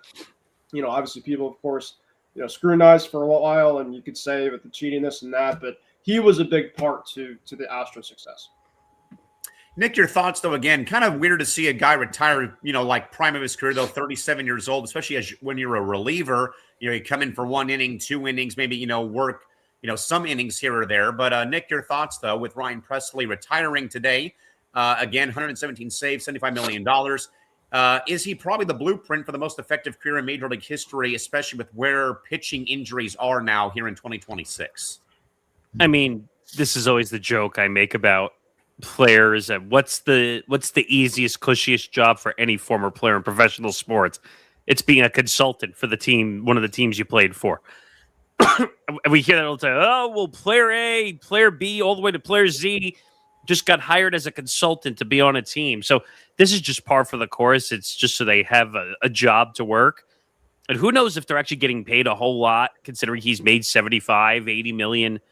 Now, I want to be careful. I'm not reaching into the pockets of the players because I have no idea what they do with their career earnings on their own personal time. but it's just, this is not abnormal. This is a very normal practice that you see a consultant hired by a team. That's pretty much what it is. Could not agree more with that. Obviously, again, I think very shocking to see a guy retire at the age of 37. Again, though, injury factor could be a thing, though, when you kind of get up. So with that in mind, on the back of a napkin, Ryan Presley, welcome to the Hall of Good, class of 2031. We'll have the jacket for you and the plaque put up in the Hall of Good in 5 years' time in 2031. So welcome to the Hall of Good. Gentlemen, let's move now to Under the Coaster. We didn't really get a chance to talk about the Pats and the Texans game yet, but let's do that right now. A snow globe game defined by 8 combined turnovers. Drake May fumbling 4 times, losing 2 of them, but still threw 3 touchdowns, while C.J. Stroud struggled mightily and unraveled with 4 picks in the game as the Pats win 28-16 from Gillette Stadium this afternoon. Mr. Ben Cruz, C.J. Stroud just had the worst pass rating of all time by a starting playoff quarterback in at least 10 years, I should say, at 28.0. Did the New England weather break him, or did your boy Mike Vrabel just rediscover the dark side defensive blueprint to beat the Texans and Stroud this afternoon? Well, I will say I thought that CJ Stroud kind of showed some signs of potentially what could have came last week against the Steelers in the first half. He definitely was shaken up. He had a couple balls that he threw that were very turnover prone. He had a couple fumbles. And with the weather forecast today, snowy Foxborough, they also were a little bit banged up offensively. I mean, Trent Brown, who I know very well, sometimes cannot move to save his life as a lineman, but he's been very good for them. He got hurt. So they had to go to their backup right tackle, and he got hurt throughout the game. So their right-hand side was massively banged up.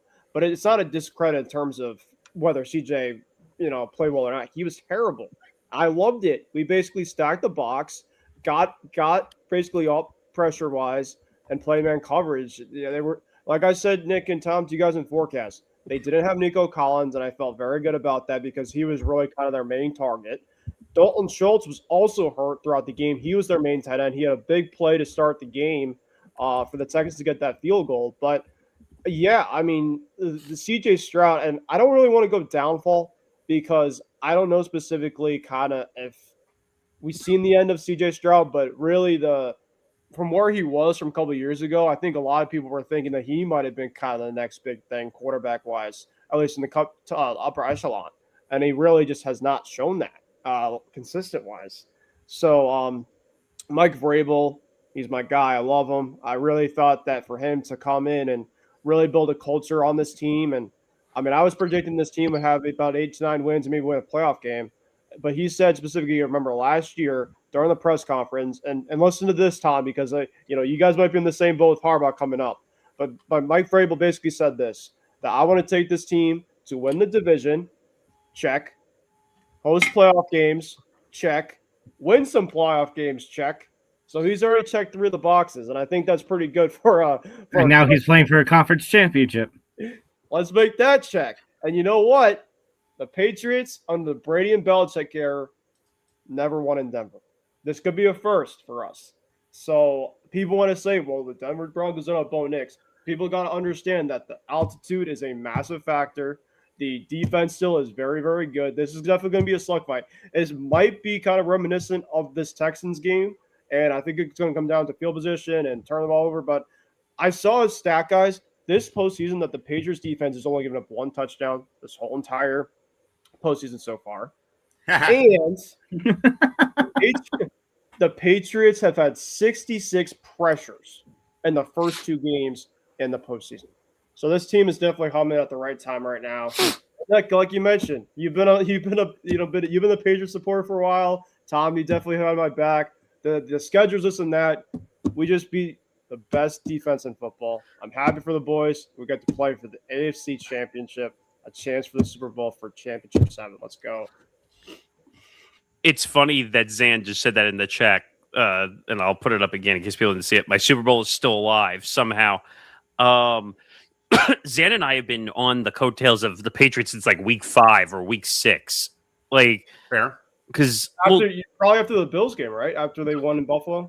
yeah, I thought that was a lot of people were thinking. Yeah, that was an incredible game by the Patriots. I think that was in Buffalo, right? That they won on Sunday Night Football. Yep. I saw the tide kind of turning after that game. Like, you just knew Drake May had it in him. When you could go into Buffalo and beat Josh Allen at home, that's a tough place to win, number one. And I think it was really cold and snowing. there was a lot of elements, but FYI, Caleb's 3 interceptions are inexcusable. Rams deserve to win. From a Bears fan? I respect But what was the game we were talking about again? Oh, Denver or Patriots Texans, right? Yes. So I think the Patriots played really well in the first half, for sure. I would check the boxes off for the first half. Their offense looked great. Second half, they kind of fell off offensively. Defensively, they were great. That's going to win them hopefully the next game, and hopefully if they can get to the Super Bowl, the defense is going to keep them in games. Right. So if the defense just stays the way it is, they will win games. Denver is tough. You were right. Going to the 5,280 feet above sea level is going to be tough. Yeah. I feel bad for Denver. The Bo Nix situation. Yeah. Mm-hmm. But the Texans defensively, and Thomas said this, and then I said it, I think a week or so after you did, Super Bowl caliber defense. Not even a question. God. Oh, my God, yes. Offense, much different story. And I am now very concerned about CJ Stroud. 4 picks in this game. We did get our annual Davis Mills call during the game. You know what CJ Stroud looked like throughout the game was a guy that was really very confidence lost, and he looked like his emotion. Like he looked like he lost his dog or something throughout the game. Like I'm like, dude, play with some, like, you try to rally your team around. And it's almost he just can't throw the football though. Yeah, he was trying to sometimes go in the pocket at times, but our defense is right there. It was just swarming. And it was tight. It was quick and tight. Like, he had 3 to 4 seconds to get rid of that ball before they clobbered. You know what a lot of Patriot players are saying too after the game, and people would call corny this. NFL Live, the whole panel picked the Texans. They know the Patriots players knew something was happening, and they're like, "Oh, the Texans defense." And the Patriots defense basically said, "Well, we got some dogs too." So did you see the Cardi B video after, where she quote tweeted the panel from NFL Live, and she was just screaming? I love it. Love it. This is what Ohio State quarterbacks do best in the NFL. They never play up to standard. That's funny. Playoffs. We are privileged, though, to welcome on our good man Dino Taibbi into the panel here for the last half of the show. Dino, not sure how much you caught of the NFL playoff games today, but the Patriots, though, won over Houston 28-16, a game, though, marred by turnovers by both teams, including CJ Stroud having 4 interceptions and a 28.0 passer rating. Dino, your thoughts on this game, and maybe if the Patriots or if the New England weather broke CJ Stroud, or if Mike Vrabel just rediscovered the dark side defensive blueprint to haunt the AFC for years to come. Your thoughts? Yeah, I just thought the Patriots were a little bit too much for, Houston had been winning games with their defense, but defense does win championships, but it can only get you so far. You do need some offense, and the fact that they were missing Collins hurt them a lot.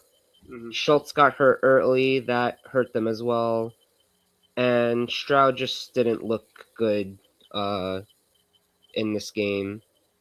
I will say, did Vrabel find the formula? I feel like with Vrabel and May together, they could potentially be there for many years to come, because they are both young, and certainly a formula could be building there. Let's go to Tom. Your thoughts on this game once more again, Mr. Albano, with New England winning over the Texans in a very much snow globe game at Gillette this afternoon. Yeah, no, I'm concerned about CJ Stroud, big time. I think he's definitely taken, I thought last season when he didn't have as much production, I said, okay, you know what? Sophomore slump. Maybe he'll slowly start to piece things together. And then it became a case of, well, maybe he doesn't have to put together too much of an increase because he has such a strong defense around him. And then today happened. And it's a concern. And what I was going to say before was that actually on the NFL on CBS, the crew, actually there was some call for Davis Mills. And the thing is, you had one of them, I forget who, maybe it was Nate, basically trying to rally troops and say, this is why you drafted him at the number 2 overall pick a couple of years ago. You got to give him the full 30 minutes of the second half to prove what he's worth. And they did that. And that was Ryan Clark. That was Ryan Clark on ESPN. Oh, that's right. The game was on ESPN. Sorry. He was the only one because I think Marcus Spears said you have to get him out because he's not playing well. And I forgot who else was sitting there. Yeah. But Ryan Clark was like, "Are you kidding me? You got to allow him to have the second half to show." The thing is, I think that actually falls to what Ben was saying. The fact that, instead of locking in and doing something a la a Josh Allen or a Tom Brady, you saw Stroud with this boo-boo face, and it seemed everything was kind of hopeless at that point. He looked lost. Like it just looked he was not going to do anything positively offensively, and the defense was going to have to win them the game. But the problem is defense can only go so far when it comes to the Texans. Like the Texans, they don't have a ton of offensive weapons like they did in the past. What was it?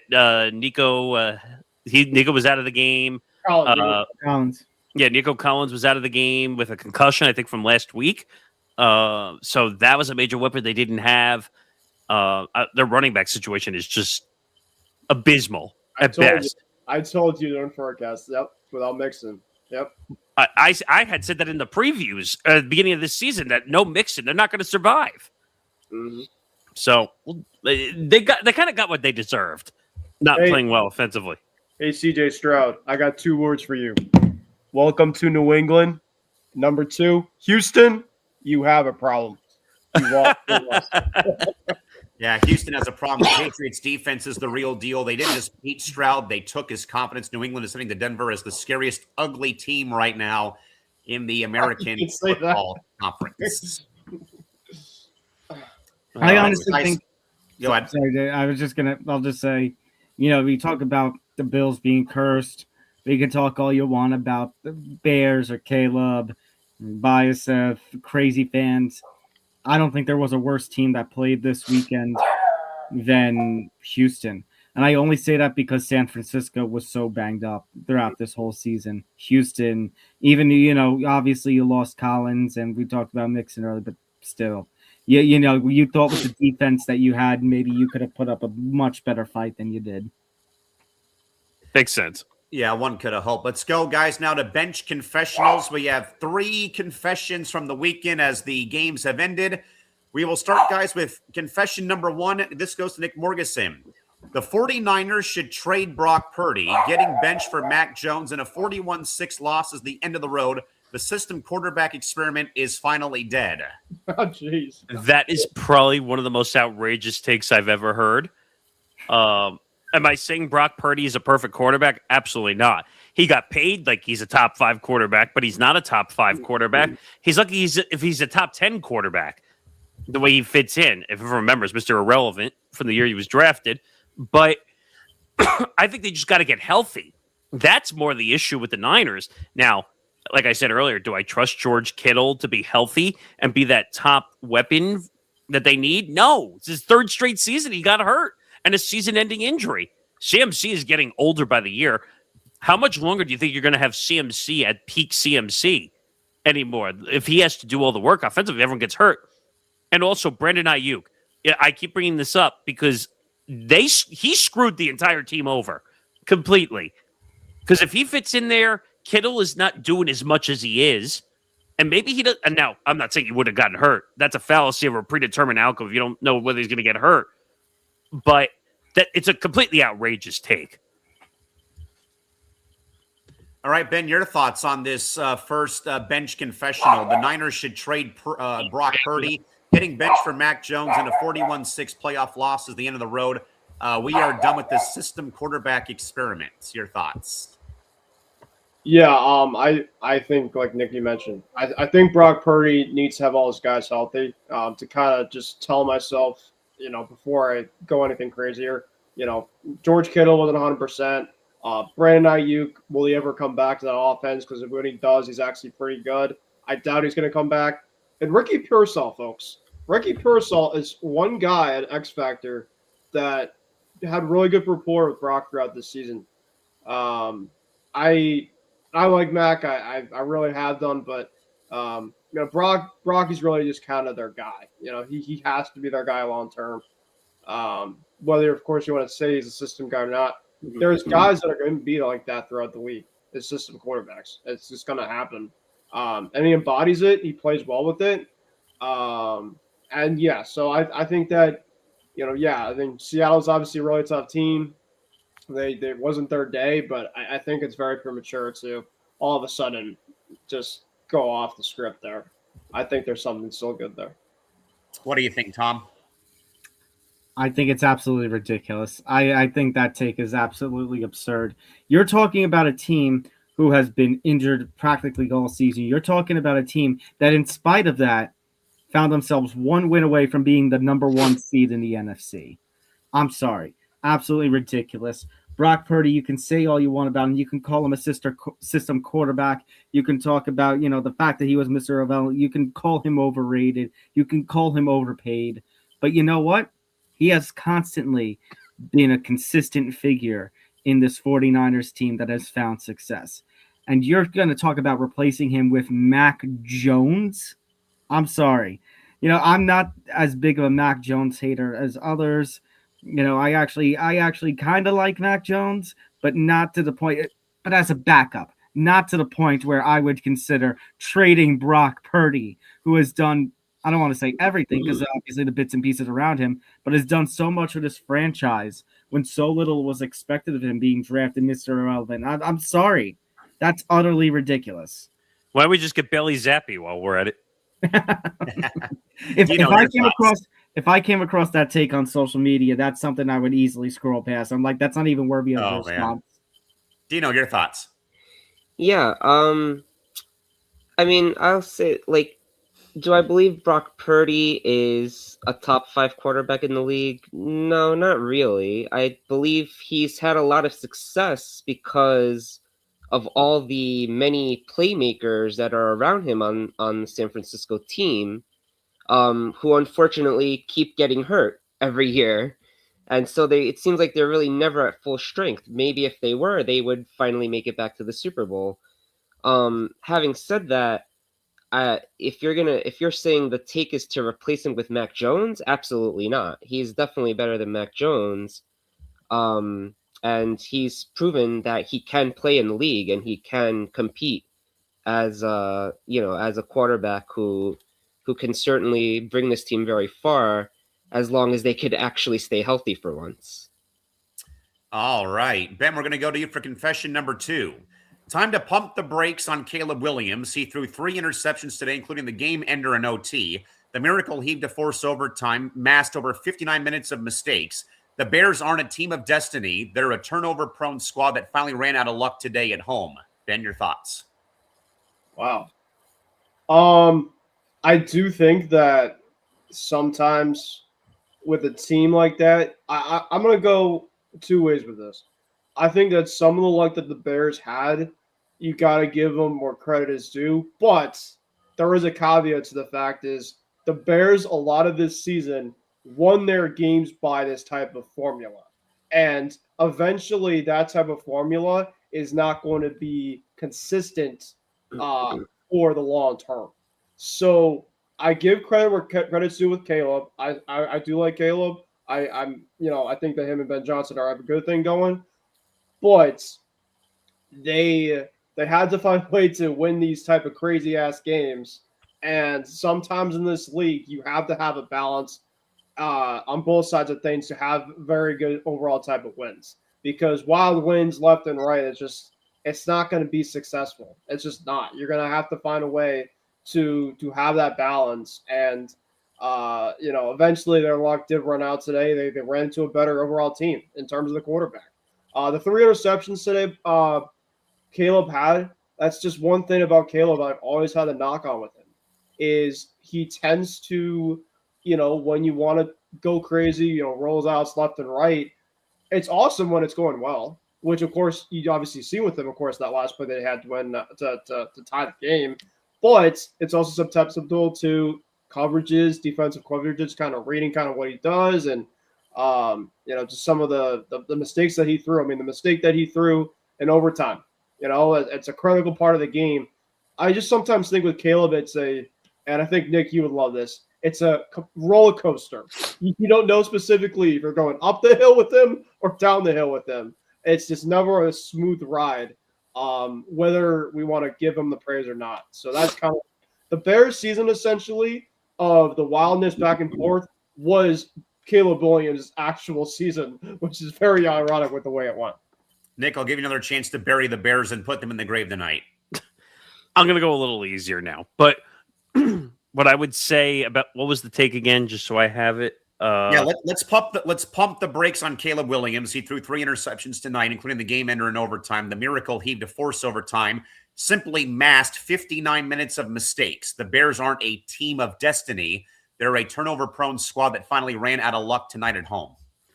So let me put this a different way for a second. So everyone thinks, and of course our Bears fans on Forecast think I'm just completely just like trashing the Bears every single week. My point is every single week that some Bears fans are a little too close to their team and bias of their team. So they think Caleb Williams is just going to win every single game and they're going to outplay every single team that they face on the field. And that eventually the heart attack football was going to catch up to them at some point.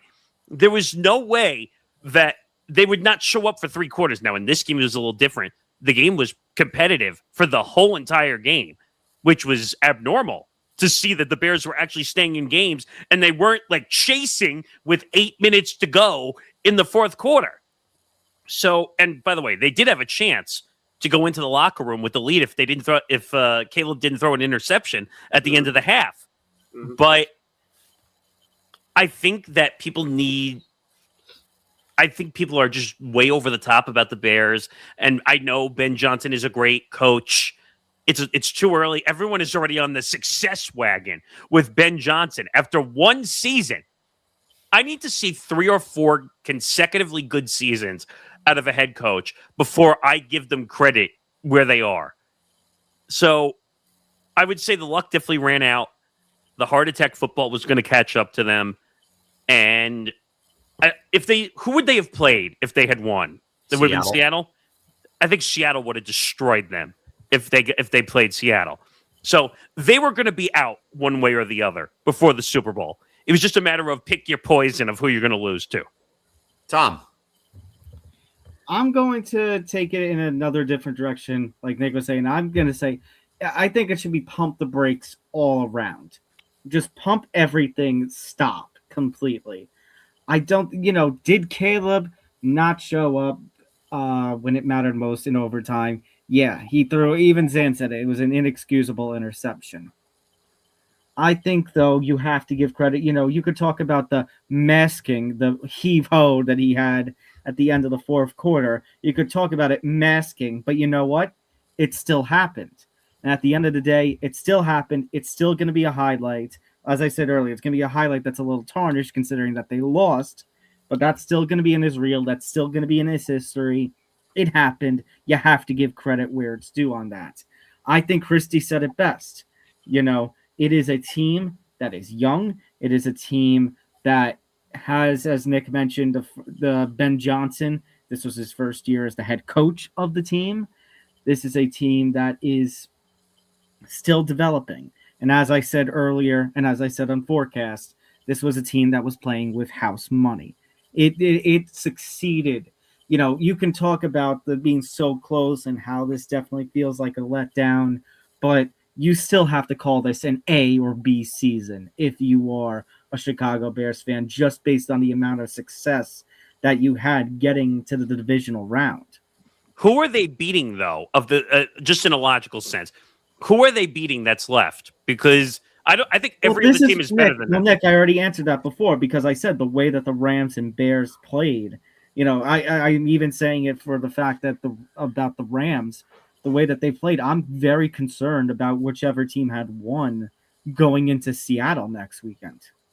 I just meant in a logical sense, just to point out to Bears fans. So they go to Seattle, they're not winning. Seattle is one of the toughest places to play and win. Okay, I don't know. Bears fans need to calm down.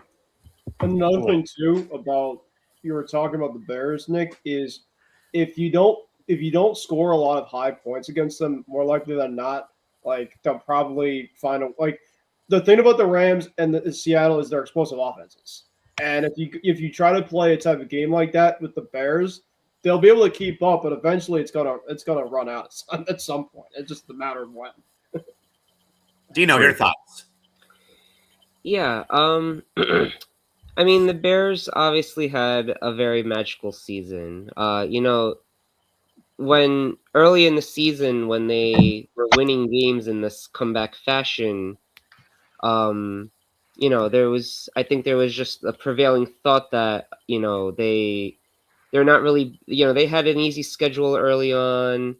They can't always win this way. But then it just kept happening. And eventually, I think you got to give them a little bit of credit because once they do it a few times, they gain the confidence to be able to do it over and over again. Having said that, it's tough to win that way every single week. And they almost did it again today, which is incredible. I think heading into next season, I don't think Bears fans should expect, to have quite the same magic. It's tough to do another season of that again unless you actually improve the team metric wise. Like you got to improve a lot of things on both offense and defense that I think that they had a lot of weaknesses that you saw that they masked by having all these incredible late minute comebacks. You can't win long term that way. So yeah, the magic finally ran out, and while there is a lot to build on, I mean, Caleb Williams certainly showed a lot of toughness in all these comebacks, but there is a lot to work on. All right, Tom, we'll get to our last confession here for the night. Indiana by 30 tomorrow. Miami does not belong on the same field as a Kurt Signetti coach team. The U is back narrative is a pure marketing scam. To call it a marketing scam, I think is a little bit much. I think it goes back to what I said earlier, and I think it goes back to what Nick D said on Forever Power 5 recently, talking about what NIL has done for the sport.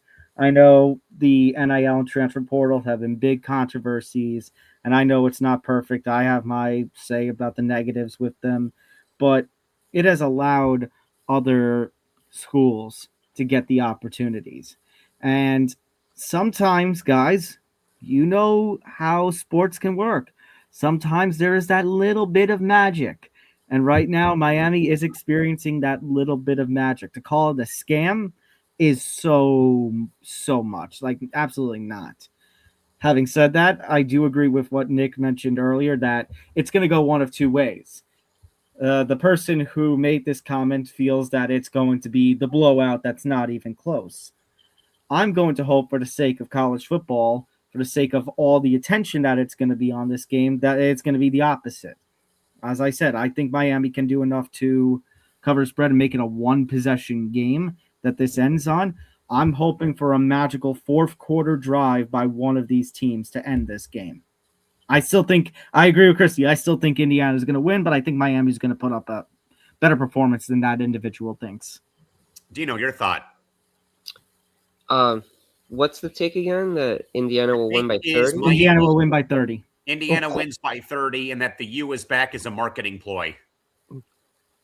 I mean, do I think Indiana is going to win? Yes. By 30 seems like a bit of a stretch considering how well the Miami defense has been playing. At this point, it does seem like Indiana has just really gone above and beyond everybody else. I mean, the fact that they did beat Oregon by 30, and Oregon I thought was a very good team. So it's certainly not out of the realm of possibility that it could happen. I don't think it will. Let's not forget Miami, before they had a couple of bad losses, were the number 2 ranked team in the country for most of the season. So if they, and right now it seems like they are playing at that level. So it certainly could be a close game tomorrow. Indiana will most likely win. But I could see it being more in the 7-10 range. Nick Morgeson, your thoughts? Hoosiers by 30. It's a ridiculous take by every way, shape, or form. Are they going to win? And are they going to win aggressively? Yes, but they're not going to win by 30. That's ridiculous. I mean, don't get me wrong. Like, Miami has some good defensive standard, but the Indiana offense has just been unbearable to every other defense around the country this year. And Mendoza, I think, is going to totally destroy Miami's defense, but it's not going to be by 30. Like, it's like I said, it's either going to be very, very competitive for the entire game, or you're going to see Indiana come out and score like 3 or 4 touchdowns in the first quarter, and then it's just going to become an incredibly difficult watch after that. And people are just going to tune out, and the ratings are going to bomb after the first quarter. So the ratings for this game, as for you and I, from a press row standpoint, if there's a terrible first quarter, everyone is gonna bail, and that's going to be bad news for ESPN from a marketing advertising expense, for the amount of money they probably spent and all the different networks that they have covering the game, including they have Belichick on ACC network doing coverage, which I want to know how much they paid him or whatever, or if he's just doing that out of kindness because he's a coach.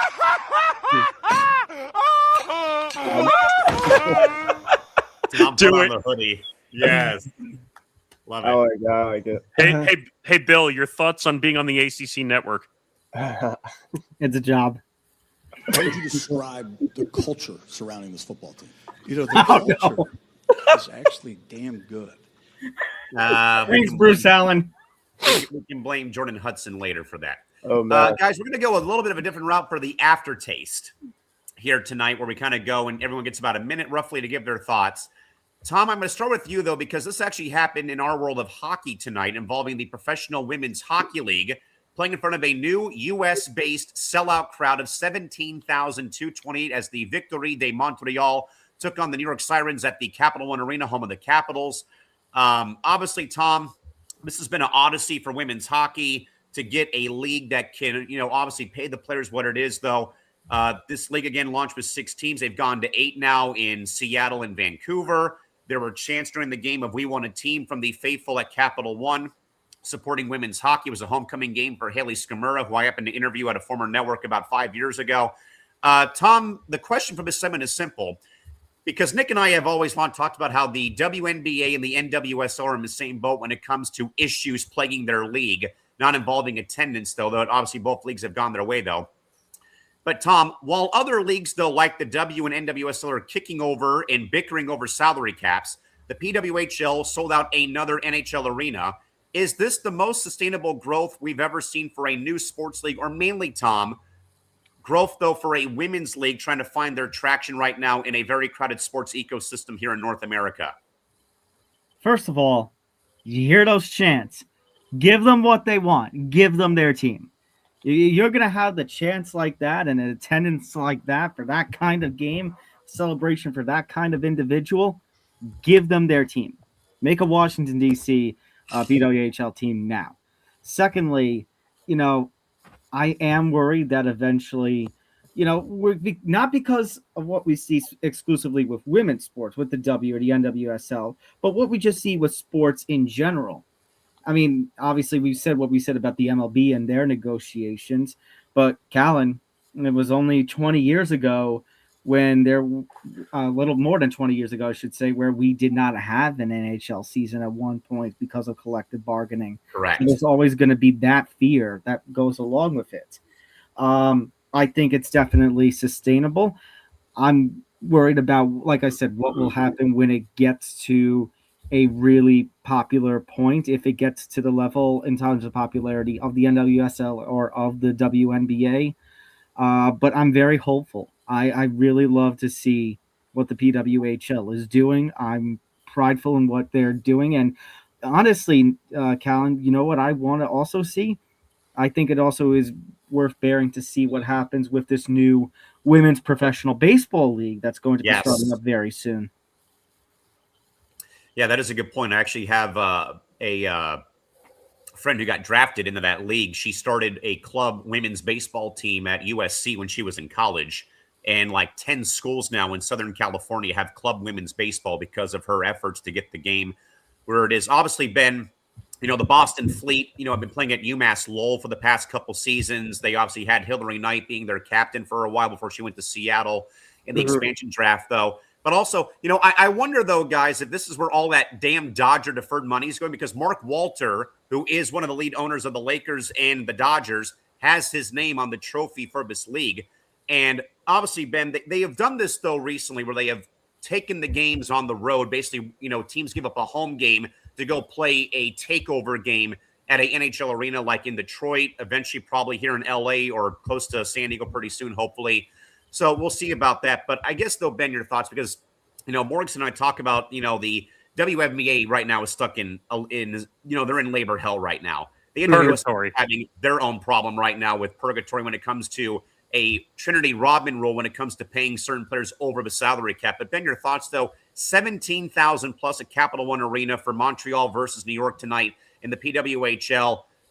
8 teams already in the league. I'm sure they're going to add 2 to 4 to 6 new teams eventually.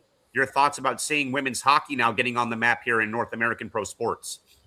Yeah, I mean, it should. I mean, women specifically deserve to have the spotlight. Now, I don't know as much as it's going to get up to the men's side of things, but they definitely should. And I think, the Montreal and the expansion teams, not only just in women's hockey, but just in general around, men's and women's. The expansion, I think, is a really good thing because, it really brings out some specific cities that definitely need more entertainment, just better overall type of feel of their overall city. But I mean, obviously the Boston Fleet, they're playing over in Massachusetts. I definitely keep tabs here and there, not all the time, but as much as I can. And just they deserve to get paid.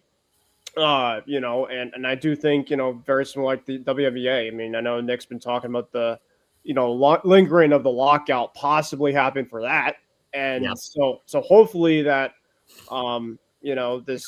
they just kind of get what they need, but it's going to be tough, because women athletes definitely feel like they probably want to get around the same or close enough to as what the men's are trying to do, because they're athletes and they want to make money, very similar.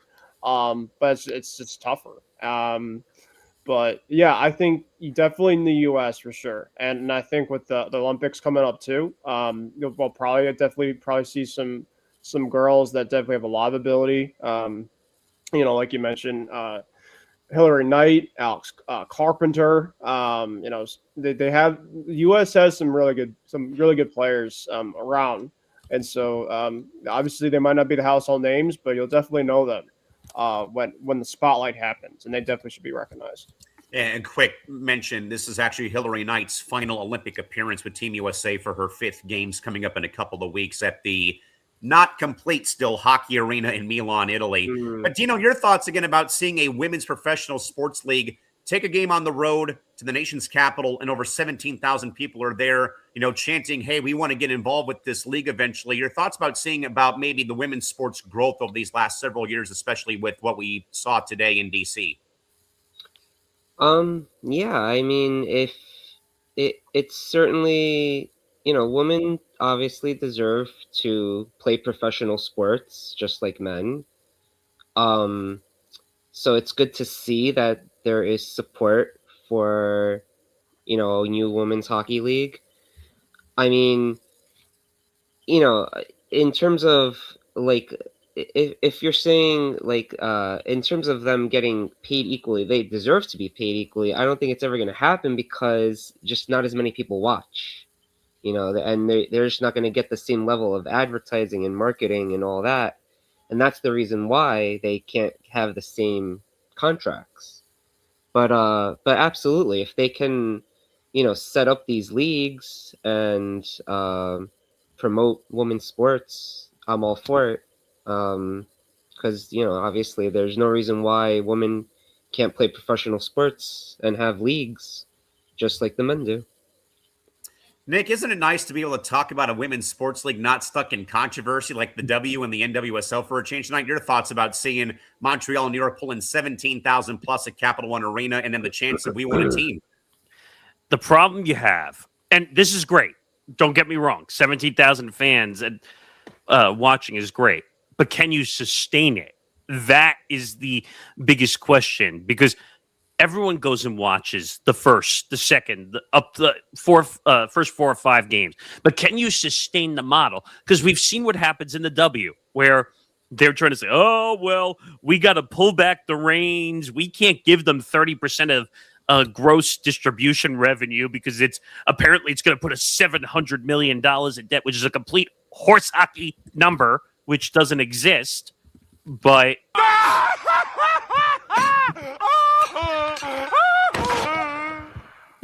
to go back to the Rodman rule, which you brought up, it's an absurd rule, and we're seeing this across all women's sports. So why is it in women's sports that we have to make restrictions on salaries? But I said last week on Press Row. But in men's sports, we could just keep raising and raising and raising the salaries, and we defer money and basically circumvent salary caps just because we want to give guys more money. But on the women's side, aspiration. Well, yes, but on the women's side, oh, well, we made the Rodman rule because she got, well, and here's the more effed up part about the Rodman rule. The owner gave her the offer of $1 million a year. And the commissioner said, no one's making $1 million a year in my league. And now the Players Association filed agreements about it again. But I don't understand why, because they're a different gender than we are sitting here, that they're not allowed to make the same money that or same value, I should say, as men do. Like, I'm first of all, like Dino's point, I'm not naive from the standpoint of there's not as much sponsor revenue, there's not as much ad revenue coming in for women's sports. But to put restrictions on it is just absurd. And just let them make the money. If the money is there and the owners want to basically, and Callan, you and I can have a good laugh about this. The owner was willing to spend, and the commissioner said, nope, put the money back in your pocket. For commissioner to say that, that's so that's why this is, and I'm happy that they got 17 to 18,000 people in the stands, but I don't know how sustainable it's going to be if they're going to keep putting restrictions on all these women's leagues that you can't spend money, you can't do any of this, you can't do that, you can't spend on marketing, you can't get sponsors. I mean, heck, look at what Unrivaled did finally. What was the name of the company again, Callan, that sponsored Sephora? So why do you think all the players in the W who are playing in these leagues are taking on all these influencer deals? Because they're not making enough money from the league. And you're going to see that with this league and other leagues. They're going out and making money on their own. And then you get all these leagues bitching and moaning and saying, well, why are the players making more money than we're bringing in? That's not fair. No, what's not fair is you're not paying your players right. That's what's not fair. At the end of the day, though, the aftertaste for me is sweet with Washington, D.C. just setting the blueprint. If you build a high-level product, at least the market will show up. 17,000 plus people is going a long way, though. All right, guys, time, though, for some therapy. We now have to pour one out for 4 people tonight who are right now going to be on the couch to watch the remainder of the postseason. Mr. Morgeson, please pour one out first for Josh Allen. Yeah, I said it before, and I got some looks, and I'm going to say it again. Josh Allen's a crybaby. Yes, I know I'm going to get eyes rolled at me, but I think he'll be fine. I'm not blaming him for the game. Let me be very clear about that. But don't go up and cry in front of the media. That doesn't make you look any better. And apparently some other players cried in the locker room because they felt bad for him crying up on the stand, which... He's my teammate. That's my quarterback. Thank you, T.O. God. Thank you, T.O. Thank you, T.O. and Donovan McNabb. Goddamn cowboy. That's it. I always... I keep forgetting about How that, about them cowboy? Thank you. But Josh Allen, 6 years. I'm just going to say it again. 6 years, $330 million. You're married to Haley Steinfeld. You're about to have a kid. Your life is perfectly fine. It's not changing. So until you decide to leave Buffalo or demand a trade, or you run Sean McDermott out of Buffalo, you're not going to win a Super Bowl. It's as simple as that. Ben, pour one out for Josh Allen, please. Yeah, I think the biggest thing about him is he's obviously an extremely talented quarterback, but he knows that he missed a massive golden opportunity with basically all the top guys missing the playoffs this year.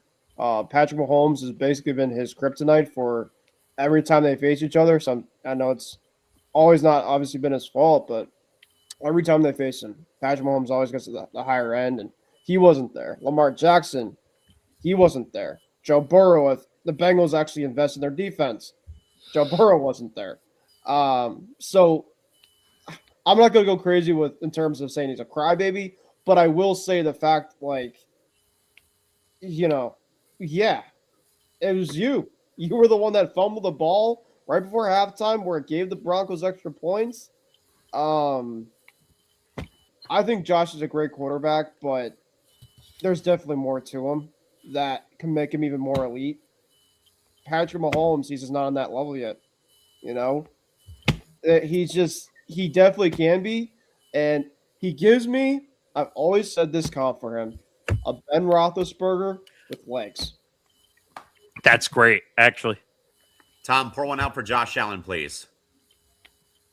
As I said before, love Josh Allen, but it's been said, really bad, really missed opportunity. All around. Everyone in Buffalo, McDermott, Allen, defense, all played roles in this. All played roles in a loss. A loss that will haunt this franchise for quite a while. And how many times are you going to say that about Buffalo? At this point, this franchise is cursed. I'm not only pouring one out for Josh Allen, I'm pouring one out for Josh Allen's chances of ever reaching a Super Bowl, let alone winning one. And all the failure. Dino, pour one out for Josh Allen, please. Yeah. Unfortunately, they just can't seem to get over the hump. And, the countless times, I believe they've lost 4 times to the Chiefs in the playoffs. Yeah. And each time you're like, well, maybe this is the year. Maybe this is the year. Even the year they faced them in Buffalo, and they still couldn't get it done. Yeah. And now this year, Mahomes is finally out of the way. You figure maybe this is the year, but no, they couldn't get it done either. So yeah, I think I gotta echo Tom here and say that they're just cursed. They can't get over the hump, and unfortunately, their championship window is gonna slowly but surely close. They couldn't even get the championship without the guys that you would have thought would have made him go all the way. So I found that very interesting. All I have to say is Mahomes 13 seconds and Bills fans cringe. All right, Ben, time to pour one out, my friend. Please pour one out, Ben, for the San Francisco 49ers.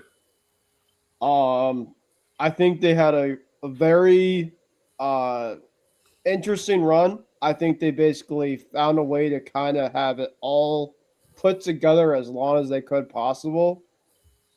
But eventually, when you kind of want to kind of make a puzzle kind of happen, the puzzle sometimes has its cracks when it's not all put together. And I think the Niners kind of needed all the puzzle pieces to they needed everybody to kind of be there. And a lot of their main pieces just weren't there. And against a really good defense, a team specifically that's been very familiar with the Niners, and that's the San Francisco 49ers, with that coach in that environment, it was going to be a tall task. I obviously wasn't expecting the Niners to absolutely crush them, but you definitely could see the flaws without the main pieces for the Niners come to fruition here. And obviously, it began with that kick return. I think that pretty much kind of settled everything. So they will be back. I do think, getting Bosa back, getting Warner back, that's obviously a big part to stopping that running game. Seattle obviously really took that to an advantage. But yeah, they need to be all put together, In terms of the Bills, right? They need to obviously find a way to get it all done. The Niners got to stay healthy. That's their biggest thing. They got a talented team. They gotta stay healthy. Mr. Morganson, pour one out for the San Francisco 49ers, please. I mean, I guess one word that comes to mind is beatdown right off the bat. Like I said, injuries did them in. George Kittle can't stay healthy. Excuse me. 3 straight years in a row. But Shanahan deserves Coach of the Year votes because he does more with injury-prone rosters than anybody in the NFL. But at the same time, who's beating Seattle right now? No one's beating Seattle right now currently as they're constructed. As long as Darnold is healthy, and that's a big if with the oblique situation, but he's got to be playing the rest of the way. There's no way that they're taking chances. And as long as JSN is healthy and they can get their running back situation all healthy, they're going to go a long way. They're probably going to make the Super Bowl the way this is going at this rate. I mean, what are you talking about? They're going to win it because we had to elect a new pope. Every year there's been a new pope, they win the Super Bowl.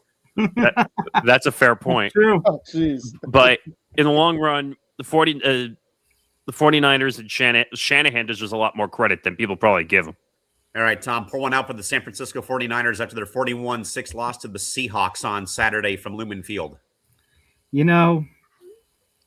I've called them the Walking Dead because of the amount of injuries that they've had, and they just continue to walk on through and continue to find success and win games.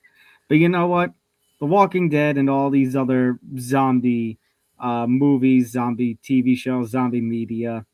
I even think of Zombieland, or was it Dawn of the Dead from back in the day. When you can still stop a zombie when you shoot it at the head.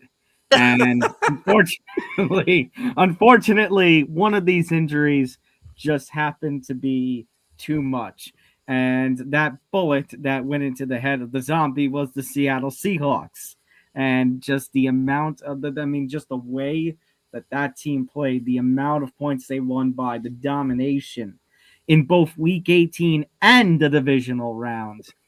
And you think about Seattle basically spoiling, kind of ruining in a way, Los Angeles this season, when I think it was either Week 14 or Week 15. I think it was Week 15, beating LA in comeback fashion on Thursday Night Football to take the momentum of the division. Yeah, it basically feels like Seattle is inevitably going to be. I shouldn't say inevitably. I mean, I even said the Rams weeks ago were the number one, and they were my pick when the playoff bracket first came out. But it's just hard to get behind the Rams when Seattle is playing so good. It was hard to get behind San Francisco this week when Seattle was playing so good. Dino, pour one out for the 49ers. Yeah, for them, it's just, it's also kind of a similar case to Buffalo, I guess, where they can't really win the big one, it seems. Although they did at least make the Super Bowl a couple years ago against the Chiefs. But I mean, they have a very good collection of playmakers on the team. Between CMC and George Kittle, Juwan Jennings is not bad, and Purdy obviously plays well enough to make it all work. Unfortunately, as we've said, they just can't all seem to be healthy at the same time.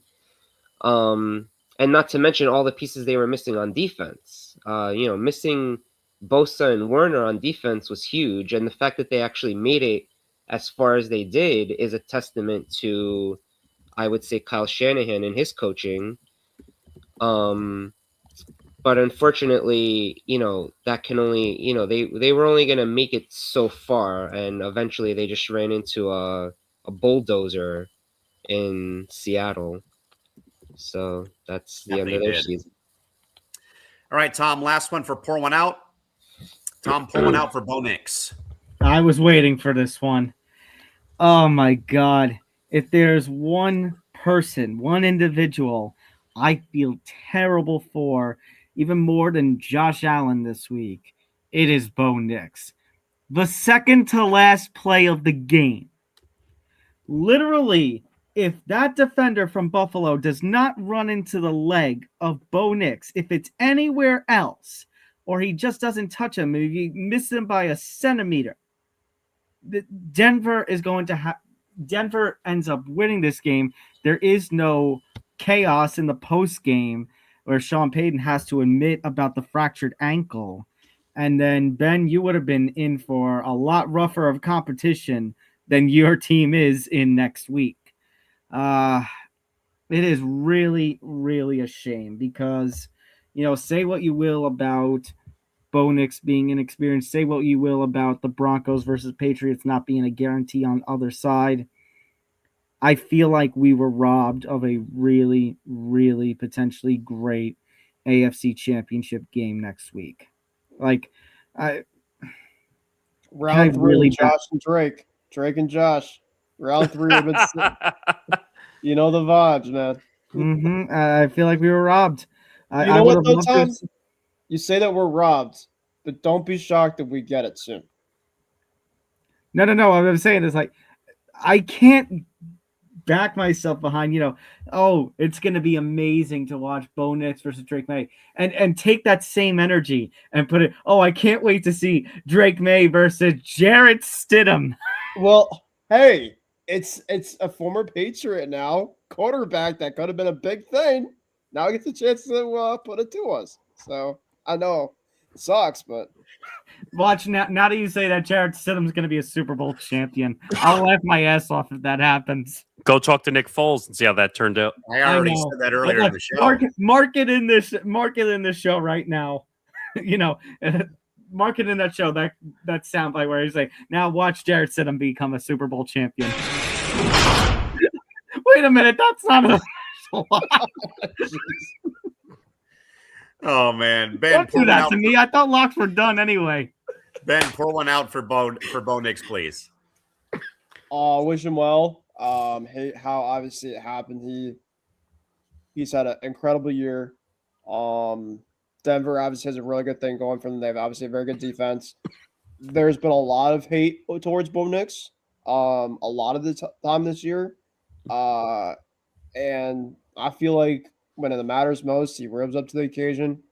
And yeah, I'm very excited for him next year to be out in New England. I think I'm going to try to go to that game. And yeah, the Broncos have pieces. It'll be a tough one. It'll be a tough one next week. I think that the Broncos, rally around him. I think that's the biggest thing. Those players have the belief in him, and I think that's big to have, for that team. And Sean Payton and Bo Nix have a very good repertoire. They seem to obviously kind of get things done. I mean, heck, the Broncos needed to have that touchdown to go ahead to Mims at the end of that fourth quarter.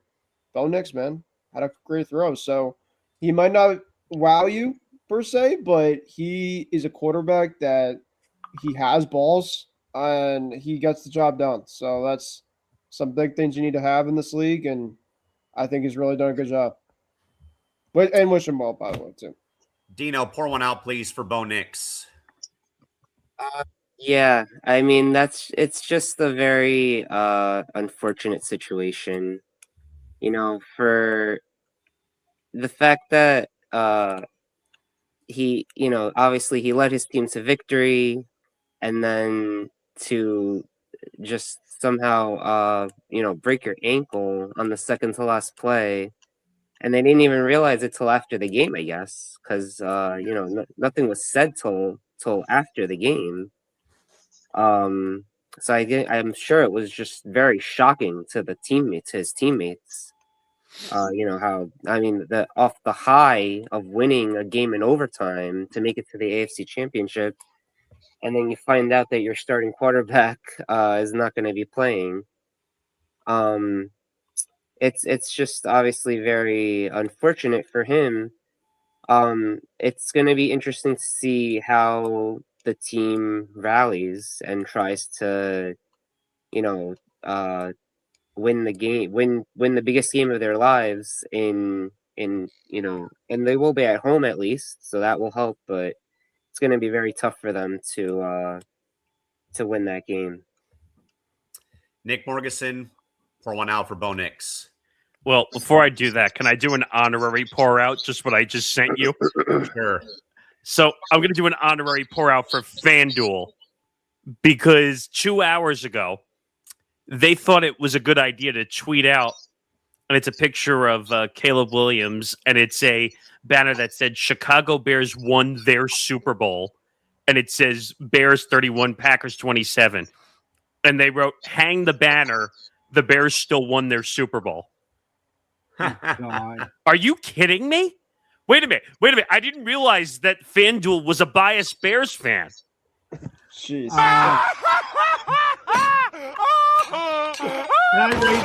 Can I raise you one? Go ahead. I have a sports media, social media botch that was posted a couple of hours ago by the Score. The Score posted the Los Angeles Rams take the Chicago Bears out in a thriller. At the end of the Bears Rams game. Unfortunately, the graphic that they posted, it's a little tough to see. Oh God, I got to play around with this. Let's see. Yeah, it's too bright. It is a human-like bear with the Bears doing the Super Bowl shuffle on a ram. Like they put the graphic up that they have prepared for the Bears winning, even though the text they actually say that the Rams won. But I just thought that was funny. That I didn't realize that FanDuel was a biased Bears fan. I didn't realize that. Anyway, Bo Nix. Like I said. Are you done? Yes. Okay. So Bo Nix. I feel bad for Bo Nix. Obviously, that's like Tom said, if that's any like 1 inch to the left or to the right or any other direction. Now, I'm not saying that could have been on the way to an injury and we don't know it either. But at the same time, it's a horrible bad luck injury. I think him versus Drake would have been incredible as a matchup. To go to the Super Bowl, by the way, two of the younger quarterbacks that are going to dominate for the next at least 5 to 7 years, at least. Yeah, I feel bad. That was weird, by the way, seeing Sean Payton not come out once, but twice to do press conferences. And he said, you know what? I'm just going to beat everybody to the punch, and I'm just going to say he got hurt so that the media doesn't botch it like they normally do. So I feel bad for him. I definitely feel worse for Bo Nix than I do for Josh Allen. But Bo Nix had a huge opportunity to possibly go to a Super Bowl, considering his age and how young he is. So I feel bad for Bo. Yep. And that, folks, will bring an end to our show this evening, if you can already believe it. But before, guys, we lock the doors on this Sunday night, I'd like to look at some receipts. We have seen a weekend that shifted the earth under our feet. We saw Josh Allen turn the ball over 5 times in Denver, proving that even a Ferrari can't win a race if the driver insists on hitting every wall on the track. We saw Brock Purdy get benched for Mac Jones in a 41-6 blowout, a reality so grim I think San Francisco might actually delete the last 3 years of game tape from the cloud. But it's not all about carnage, though, fellas. Well, the Dodgers were out here acting like a hedge fund with a mascot, to Nick Morgeson's point, spending $250 million on Kyle Tucker because apparently a $1.2 billion roster was too thin. We saw something real happen in D.C. today with 17,228 hockey fans watching the PWHL at Capital One Arena. That is the aftertaste I want to leave with you here today. While the big money leagues are bickering over luxury taxes and TV rights, the PWHL is putting out a product so good that people are literally breaking down the doors to go and see it. I've been around this business, guys, for 18 years, and I've seen teams come and go. Obviously, the Chargers leaving San Diego for a city that doesn't even want them, and seeing the Mr. Small Market labels used like they were something to be ashamed of. But whether it's a closer like Ryan Presley walking away with a ring and a perfect work-life balance, or Indiana competing for a potential 16-0 championship season tomorrow, that is what I want to leave you with. I'd like to thank Nick Morgeson, Ben Cruz, Tom Albano, and our good man Dino Taibbi for making the show here in hour 2. I'm going to do this here on a Sunday because, let's be honest, a lot of us either have to work tomorrow or want to go watch hockey with 2 struggling teams right now. But tomorrow night, the work is on the field. Or football. But tomorrow is where the work is on the field with the Hoosiers and Hurricanes, one for the history books tomorrow in Miami.